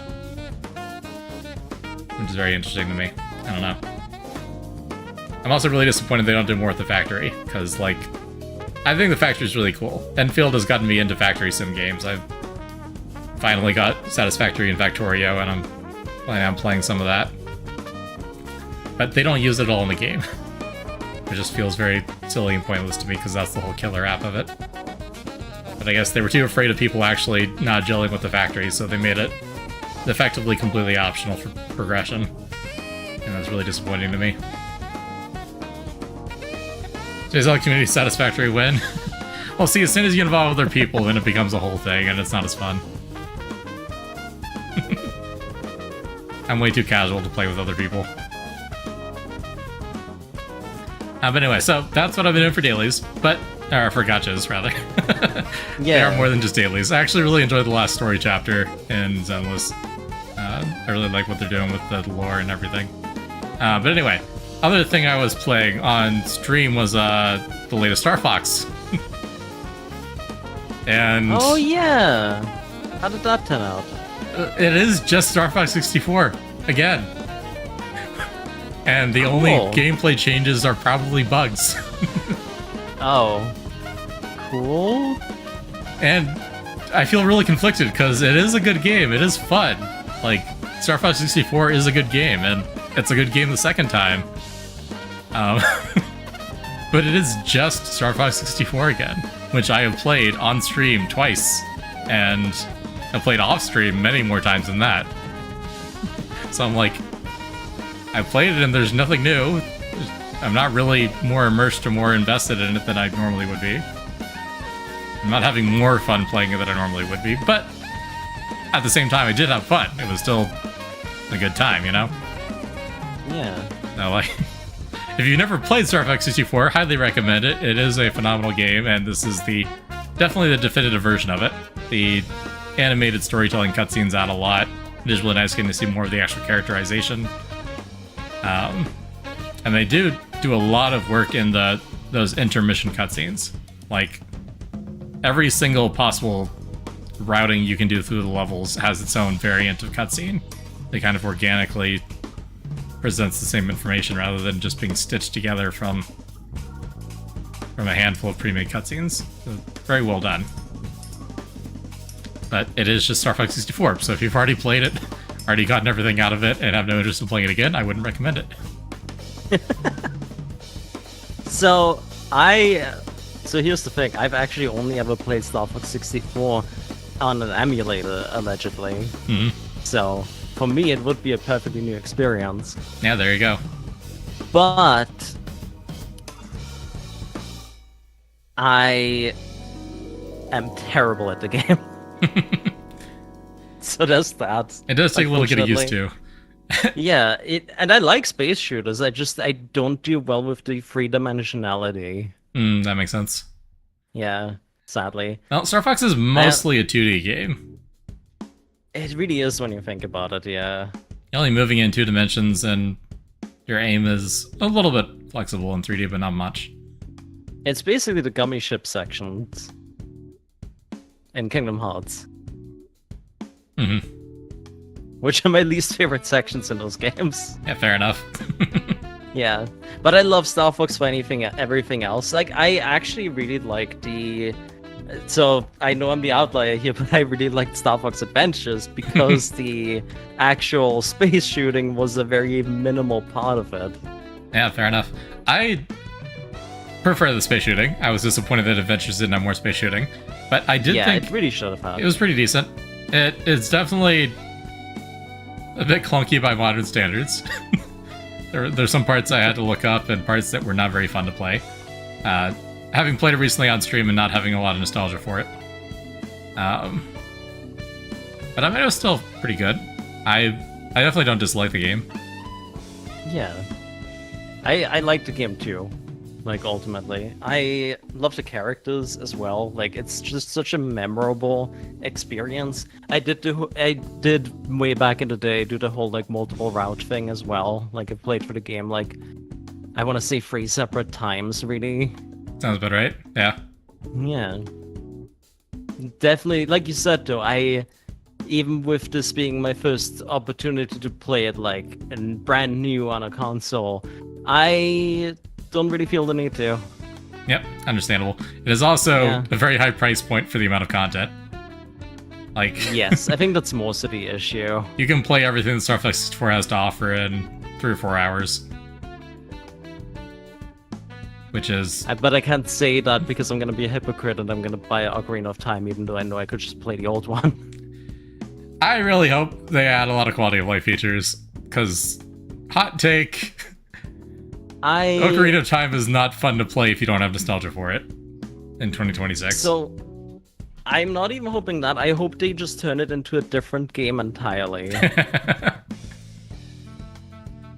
I think you could easily modernize it to more of like a Skyward Sword era hack and slash game without losing too much of the look and feel of it. I hope it's not just the visual upgrades. Yeah, I think the combat could easily be modernized and make it a 10 out of 10 game. Yeah, like they have something very like current that they can take inspiration from, namely Souls games. Mm-hmm. And even like Breath of the Wild, Breath of the Wild's combat system is great. The open world is hit or miss. But the actual combat system is perfectly serviceable, and I think would work pretty well in a more linear dungeon game.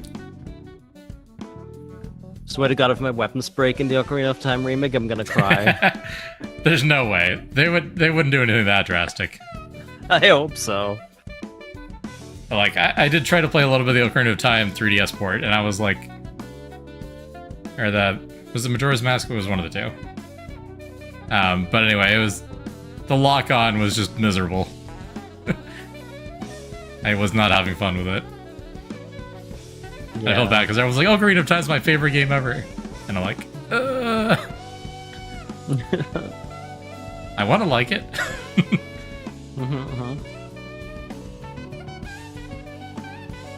And World Exploration with Breath of the Wild was fun the first time. Yeah, that's fair.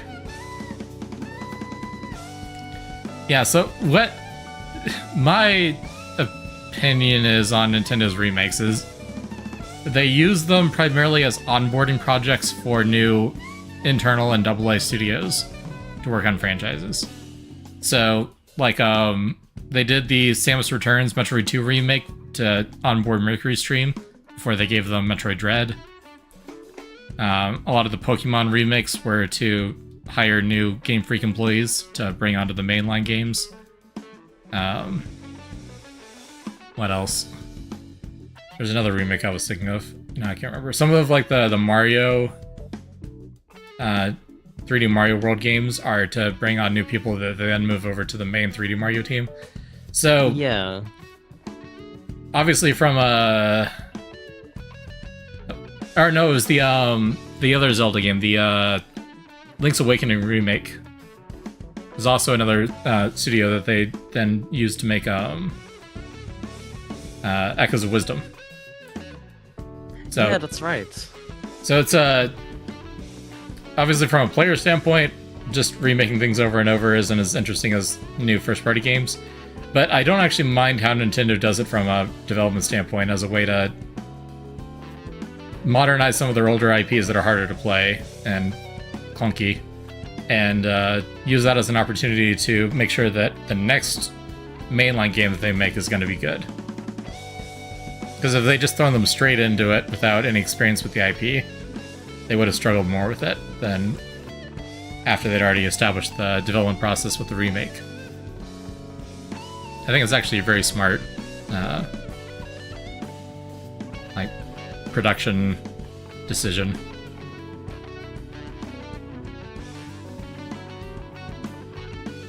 Again, goes back to what I was talking about earlier with like making sure that your game development company is a well-oiled machine. Mm-hmm. You have to actually give your developers experience and let them keep the experience by not letting go of them after every project. I remember ages ago when they first started making HD remasters of games, that was the whole selling point. It's like, oh yeah, this is how we teach our interns. Mm-hmm. Like, I think I watched a, like, behind the scenes of specifically the Zone of the Enders HD remaster. Where they were going into that. And I was like, yeah, that's actually a cool reason to have remasters and remakes. Yep, as long as they actually use it as an entry point. Yeah. Because, like, there's, like, the GTA remakes that have been really bad. There's the Halo remakes that are really bad. And what all those have in common is they're all outsourced to new studios that have never made a game like this before. They're handed a pre-existing game design document to say, okay, remake this old game, and then they're fired after the project. Yeah. It's purely a cynical contract thing to make money rather than here, we're gonna loan you a bunch of senior developers from our team and walk you through remaking an old game so you understand how we work here, and then we're gonna give you a new project. There's a big difference between doing it as a learning experience intentionally and loaning your senior resources to help with it versus we're going to pay a third-party studio to make new value out of our old IP, and we're not actually going to invest any development time or resources into it. Makes a big difference. I was rambling there for a second, but it's fine. No, that's a good ramble. Yeah. Plus, there's a lot of old games that I have not personally played or haven't played in a long time, so I don't mind the remakes, honestly. I like playing remakes of games that I haven't played. Plus, it makes it more approachable for a new generation that's used to, like, different fidelities. Like, I can't even imagine what it would be like to be 12 years old currently and looking at Ocarina of Time as it used to be and wanting to play it. Yeah. Like, there are kids like that. Like, there are absolutely kids that are fascinated by retro games and want to get into them. But it's a minority. But that's, yeah, a very big minority. Yeah. There are probably a lot of kids who watch the Mario movie and are like, ooh, I want to go play a Star Fox game. That would play the new remake, but would not have played the original Star Fox 64. Yeah. So I think now, from whether that we need perspective, it makes Skyrim sense. on every platform, that's a different story entirely. Well, Bethesda's an entirely different story. Yeah. Bethesda is just poorly managed. That's just it at the end of the day. It's not even that they're, like, too corporate. Because honestly, they could stand to be more corporate. Like, I've been praising a lot of, like, studios that never fire anyone and never, like, hire any new people and just, like, develop their existing talent. Bethesda's an example of what happens when you never onboard new people and never get new senior creatives involved in the creative process. Because they have been making the same games since Morrowind. And they have not stopped making the same game, regardless of the genre.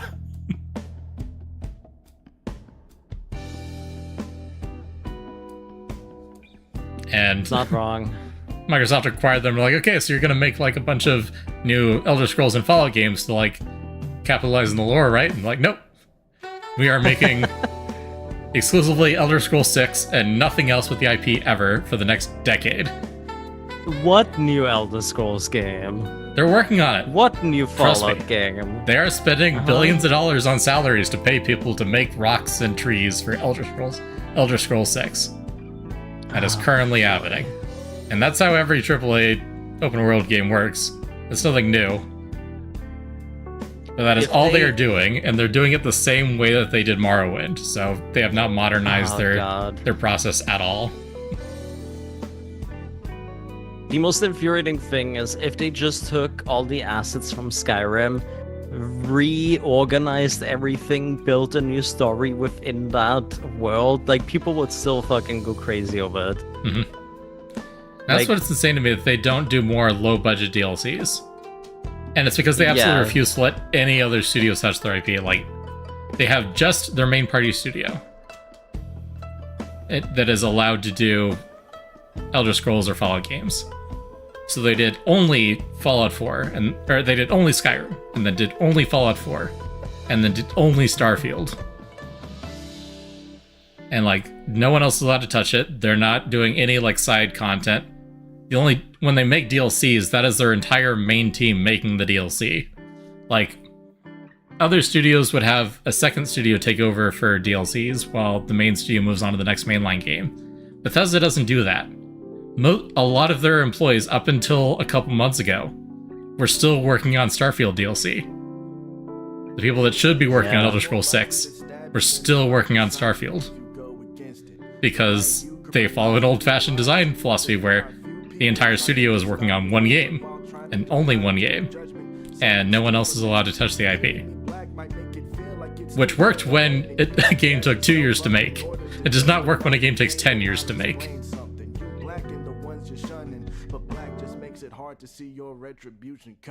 Just insane to me. Again, mismanagement. Yeah. Like, at least the Yakuza devs have a 2-year turnaround on most of their games. somehow, even in 2026. Like, the fact that that's not the example, the fact that that's not the standard is crazy to me. Mm-hmm. Especially when you want to have an efficient business. Yep. There's no way to make a decade's worth of salaries and still end up with a product that is going to make money. Yeah. That is just way too much to spend on payroll for anything. And to do it in a creative industry where there's no guarantee of a return on investment is just dumb. Just bad business sense. That's what everyone's doing. Yeah.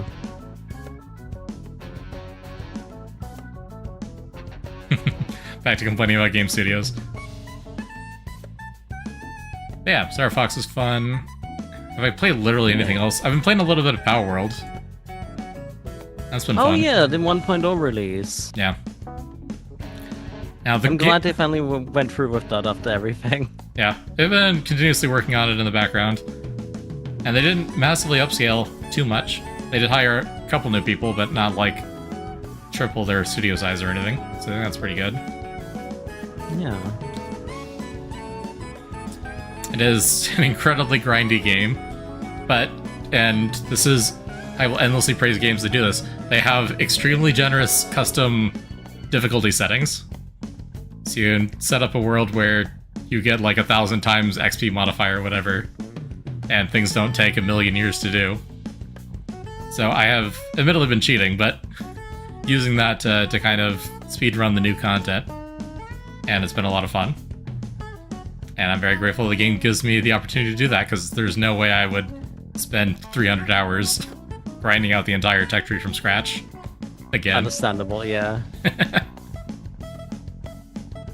it's been fun.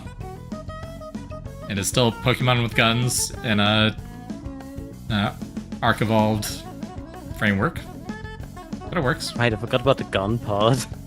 Yep. That is the entire point. Yeah. You can get a machine gun and shoot cute animals in the face.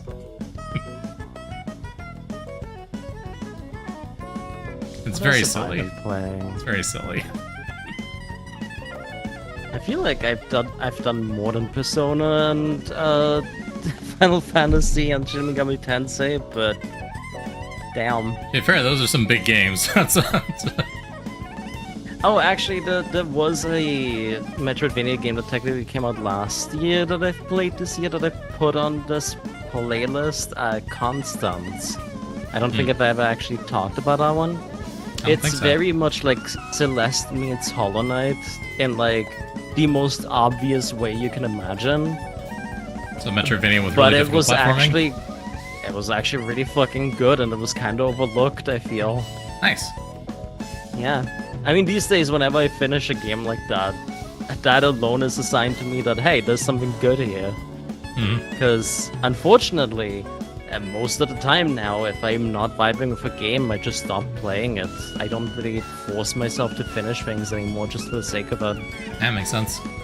There's no reason to when you've got an endless supply of potentially more appropriate games to play that gel with you more.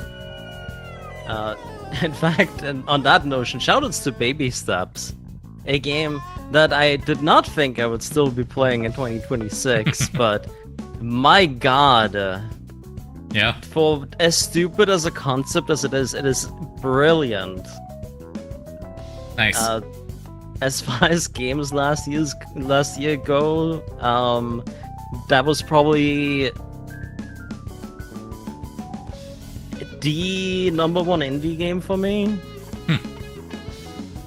Like, just from a purely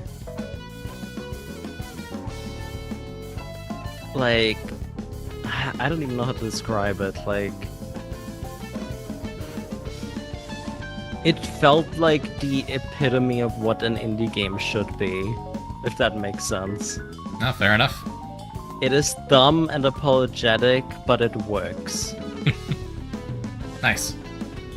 Yeah, that's the best way I can put that. Dumb as Punch, but boys are good fun, and they had too much fun with the voicing. Nice. Yeah.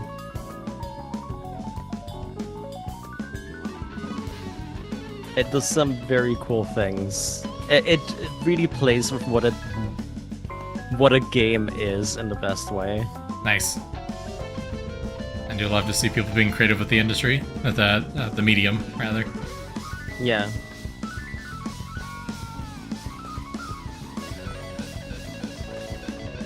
Anything you're looking forward to games-wise in the coming months? I think in the short term, the new Fire Emblem is on the horizon. I'm very excited for that. That's still a ways off. Oh yeah, what's it called? Fortune's Weave. Fortune's Weave, yeah. That one looks promising. It seems like they're trying to do a free houses thing again without any of the pitfalls that free houses had. Yeah, I guess we'll see. I've been avoiding too many gameplay spoilers and just kind of seeing whatever surfaces on my social media. But yeah, it is by the team at Intelligent Systems that was trained by the Monolith Soft team and the what was the studio that made Koei Tecmo, I think. Yes. Who did the Warriors games. That might be the first Fire Emblem in a while that I'm playing again. That because Three Houses was them not having time to develop a engine for Switch from scratch to make the next Fire Emblem, so they just asked the Warriors devs, "Hey, can we use your engine? Can you like help us make the first game so we can get a feel for it?" So that's what happened, and then this is Intelligent Systems finally making a game from scratch with the engine that they helped develop. Yeah. So the first game, they were a lot more hands-off than usual, so I'm very curious to see what this one will be like. Because even though it's using the Three Houses character designer and tone, I have a feeling that the actual gameplay and writing might diverge a bit, because it'll be the Intelligent Systems internal team rather than Koei Tecmo doing it. Now, that'll be interesting. Yeah. I've yet to play a Fire Emblem I didn't enjoy, so I'm sure I'll like it. It's actually funny that Fire Emblem is the first thing you thought of, because I was like thinking of the games coming out this year, and it is mostly Switch games that I'm looking forward to. Yeah. So they got something going there. Yeah. The Switch 2 pipeline is very strong. I feel like everything I can either get on PC or Switch, and the handful of PlayStation exclusives have not been things that I feel compelled to get a PlayStation 4. Yeah. Oh my god, Hawk, I just found out what the GTA killer in November is gonna be. Oh yeah? Metaphor Fantasia is getting its Switch 2 release in November. There we go. There we go. I'll play it again. That's gonna do it. I'm still annoyed that they didn't make a DLC. I want to play the story DLC. Yeah. I want more content in that world. Yeah, very good game. Yeah. It is very much a third pillar alongside SMT and Persona. Absolutely. I hope they continue developing it. It's nice to get to play as actual adults for once, and not high schoolers. Yeah, that was a huge change. No romance you had to worry about. Mm-hmm. It was all just platonic social links. Mm-hmm. It was very refreshing. The cast was brilliant. The voice acting was exceptional. Top tier. It was again, going back to like wanting to play more games that are homages to that PlayStation 1, PlayStation 2 era of RPGs. I'm still always gonna say Metaphor Fantasia is a better Final Fantasy than Final Fantasy has been in a long time. True. It does give me that kind of feel. Like, it even has like a very Final Fantasy-esque job system. Mm-hmm. Yeah, well... Oh, speaking of Fire Emblem, the game that's currently running in the background is very much like Fire Emblem-esque with its combat. Mm-hmm. I've been seeing a lot of Fire Emblem indie clones recently. Yeah. It's very cool, but I've played a couple offline and I've just not really gelled with any of them yet, but maybe eventually I'll find one. I don't know what it is. Always gotta be on the lookout for them. At some point, one of them is gonna do it. Mm-hmm.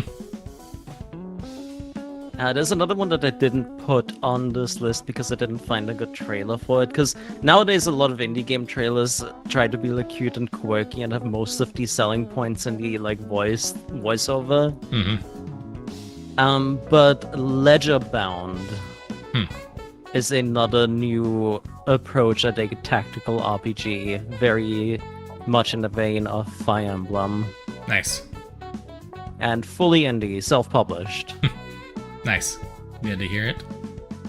I do Yeah. think tactical RPG is still an underdeveloped space in terms of gameplay.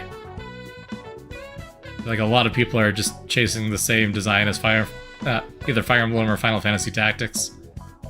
Yeah. Not a lot of innovation. There's a couple that try something different, not so much in the indie space, but like Unicorn Overlord, right? Was a very different approach to a tactics game. I need to go back and play that. I have it on Yeah. PS4, and I just haven't sat down and actually played through the rest of it. We need a tactics ogre comeback. We do. Those would be good AA level games, too. It's long overdue. Wonder what they've been up to. Yeah. Since I'm finally catching up to chat now, baby steps and the physics for like the actual like surfaces you walk on, it's highly impressive. Like more so than any AAA game I've seen actually do it. Nice. Like every different type of surface has its own physics. That's really cool. The transition being really smooth, like where you step from like a solid piece of rock onto a piece of sand and you immediately feel the difference. Like Nice. it's a game that is just that designed one specific game mechanic and just designed it really well. Nice. Those are the kinds of indie games I would love to see more of. Mm-hmm. And so it should be. It's in the same way that in Outer Wilds the rocket jump feels really satisfying. Mhm. Like you can feel that they put a lot of effort into specifically how those physics work. Mm-hmm. And so getting base movement to feel good is like the #1 rule, I think, of any game. Yeah. You can make walking around fun, you can do whatever you want with your game and people will still enjoy it. Absolutely. If walking around sucks, then you're gonna have to much more uphill battle to get people to like your game. That was my hang-up with Yooka-Laylee in comparison to Banjo-Kazooie, is that the platforming just wasn't as like smooth. Mm-hmm. Which is crazy for a newer game. Like, Yeah, that Yooka-Laylee is a great example of how one bad technical design decision very early on in a project can completely ruin everything. yeah. Because thanks to Hydrate Rocks, I'm going to do that real quick. My throat is getting a little dry.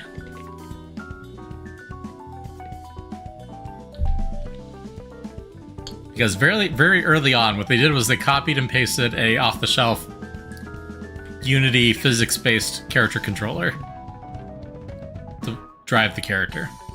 Yeah. And the problem with physics-based character controllers is most platformers don't actually want to be physics-based, at least not realistic physics. Most platformers have lots of air control. They've got asymmetrical gravity for going up versus going down. They've got coyote time jump timers, so you can jump slightly after falling off a platform. There's a lot that goes into making platforming feel good that isn't, strictly speaking, real physics. But Yooka-Laylee locked themselves into a standard physics-based off-the-shelf controller and didn't put in the effort to replace it with more cartoony physics. And it just makes platforming feel bad. And that's very unfortunate.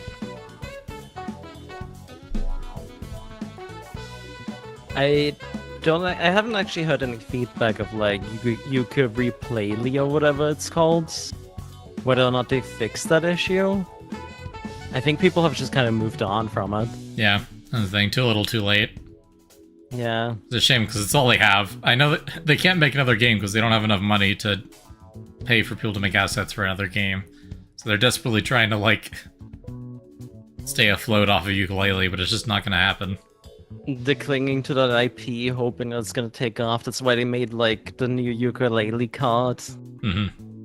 And also the one that's more like Donkey Kong Country inspired. Yeah, they did the 2D platformer one. Yeah. I feel really bad because I know exactly what it's like to be in that trap of we don't have enough money to do what we actually need to do, which is a sequel from scratch. So we gotta figure something out, but all our options don't feel great. And that's not a very envious place to be, but that's where they're at as an indie studio.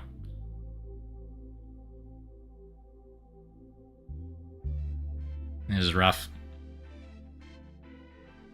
Yeah. That's unfortunately the state of things.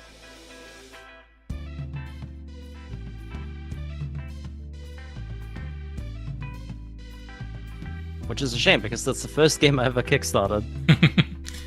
There's a lot of people's first big Kickstarter. Yeah.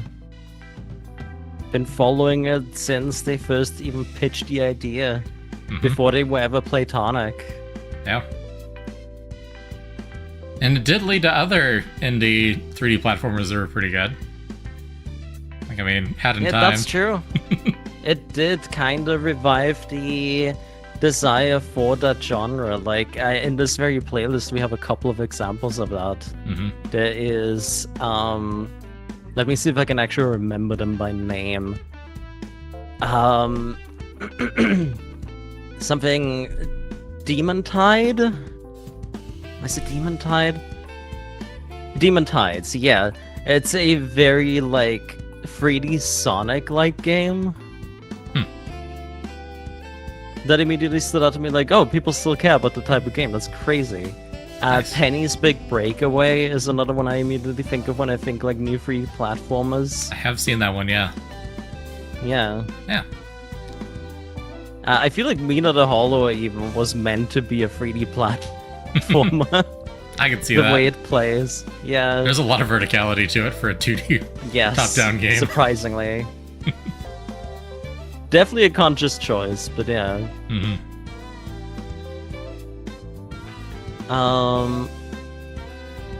There was one in particular that I thought of. What was it? Can I find it? Is the question. Apparently not. Okay. Cool. I'm sure it'll come back to me eventually. Alrighty. But yeah, lots of cool indie games coming out. I'm very excited about a lot of them. How many of them I actually get to play, I have no idea. Yeah. All depends on how much time you have, which is not much. Yeah. I feel that. I'm like, in principle, I'm very supportive of indie games. I just... my precious free time ends up being devoted to the same handful of indie and AAA games that everyone else is playing. Bite-sized ones. Yeah. Like, the bite-sized ones that are more along the lines of, like, Duck Detective, where you can play it in a single sitting and it doesn't cost the world to buy. True. Like, those are the ones I'm much more likely to play. Makes sense. Ones that respect your time and your money. Yeah.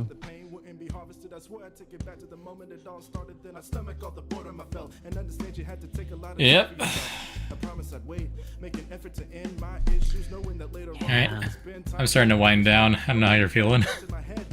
Oh yeah, I have to end anyways. I have other commitments. Well then let's wrap it up then, I guess. Yeah. Good stopping point. If anyone wants to like have a closer look at the games that were on this playlist that I put together, we can like probably post it somewhere. Yeah, I can post the playlist link if you're good with that. Yeah. Put that in chat real quick. There we go. There So that's the trailer playlist that we've been playing if you want to take a closer look at any of these games. Yeah, they're mostly games that either came out this year or are coming out this year that I thought looked interesting. A lot of them do. And I tried to stay away from like AAA games. Like Beast of Reincarnation is like the closest thing you get on that list. Yeah, and even that I would classify closer to AA in terms of the actual studio size that was involved. Yeah. So on the lower end. Alright. Well, thanks for having me, Don Hawk. Yeah, likewise. Thanks for asking me to do this. It's always fun. Yeah, I'll happily do it again. Hopefully next time with less corporate ranting. We'll see. That's a core part Unfortunately, of this. that is the state of the industry. That's the state of the industry. And we'll see how things look in 4 months. We'll do another one to wrap up the year at least. Yeah. Plus, I do think we need the vent at the end of the day.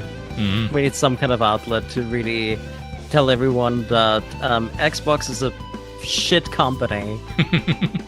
And, you know, it's still under boycott, and I think that's a good thing. Mm-hmm. Absolutely. But invest in indies. Play indie games. Yeah. Support your local indies. Be an indie. Exactly. That's the takeaway. AAA is dead, Yeah. long live indies. The only person that can stop you from making a game is you yourself. Mm-hmm. And it's true. Yeah. Alright. Thank you all for being here.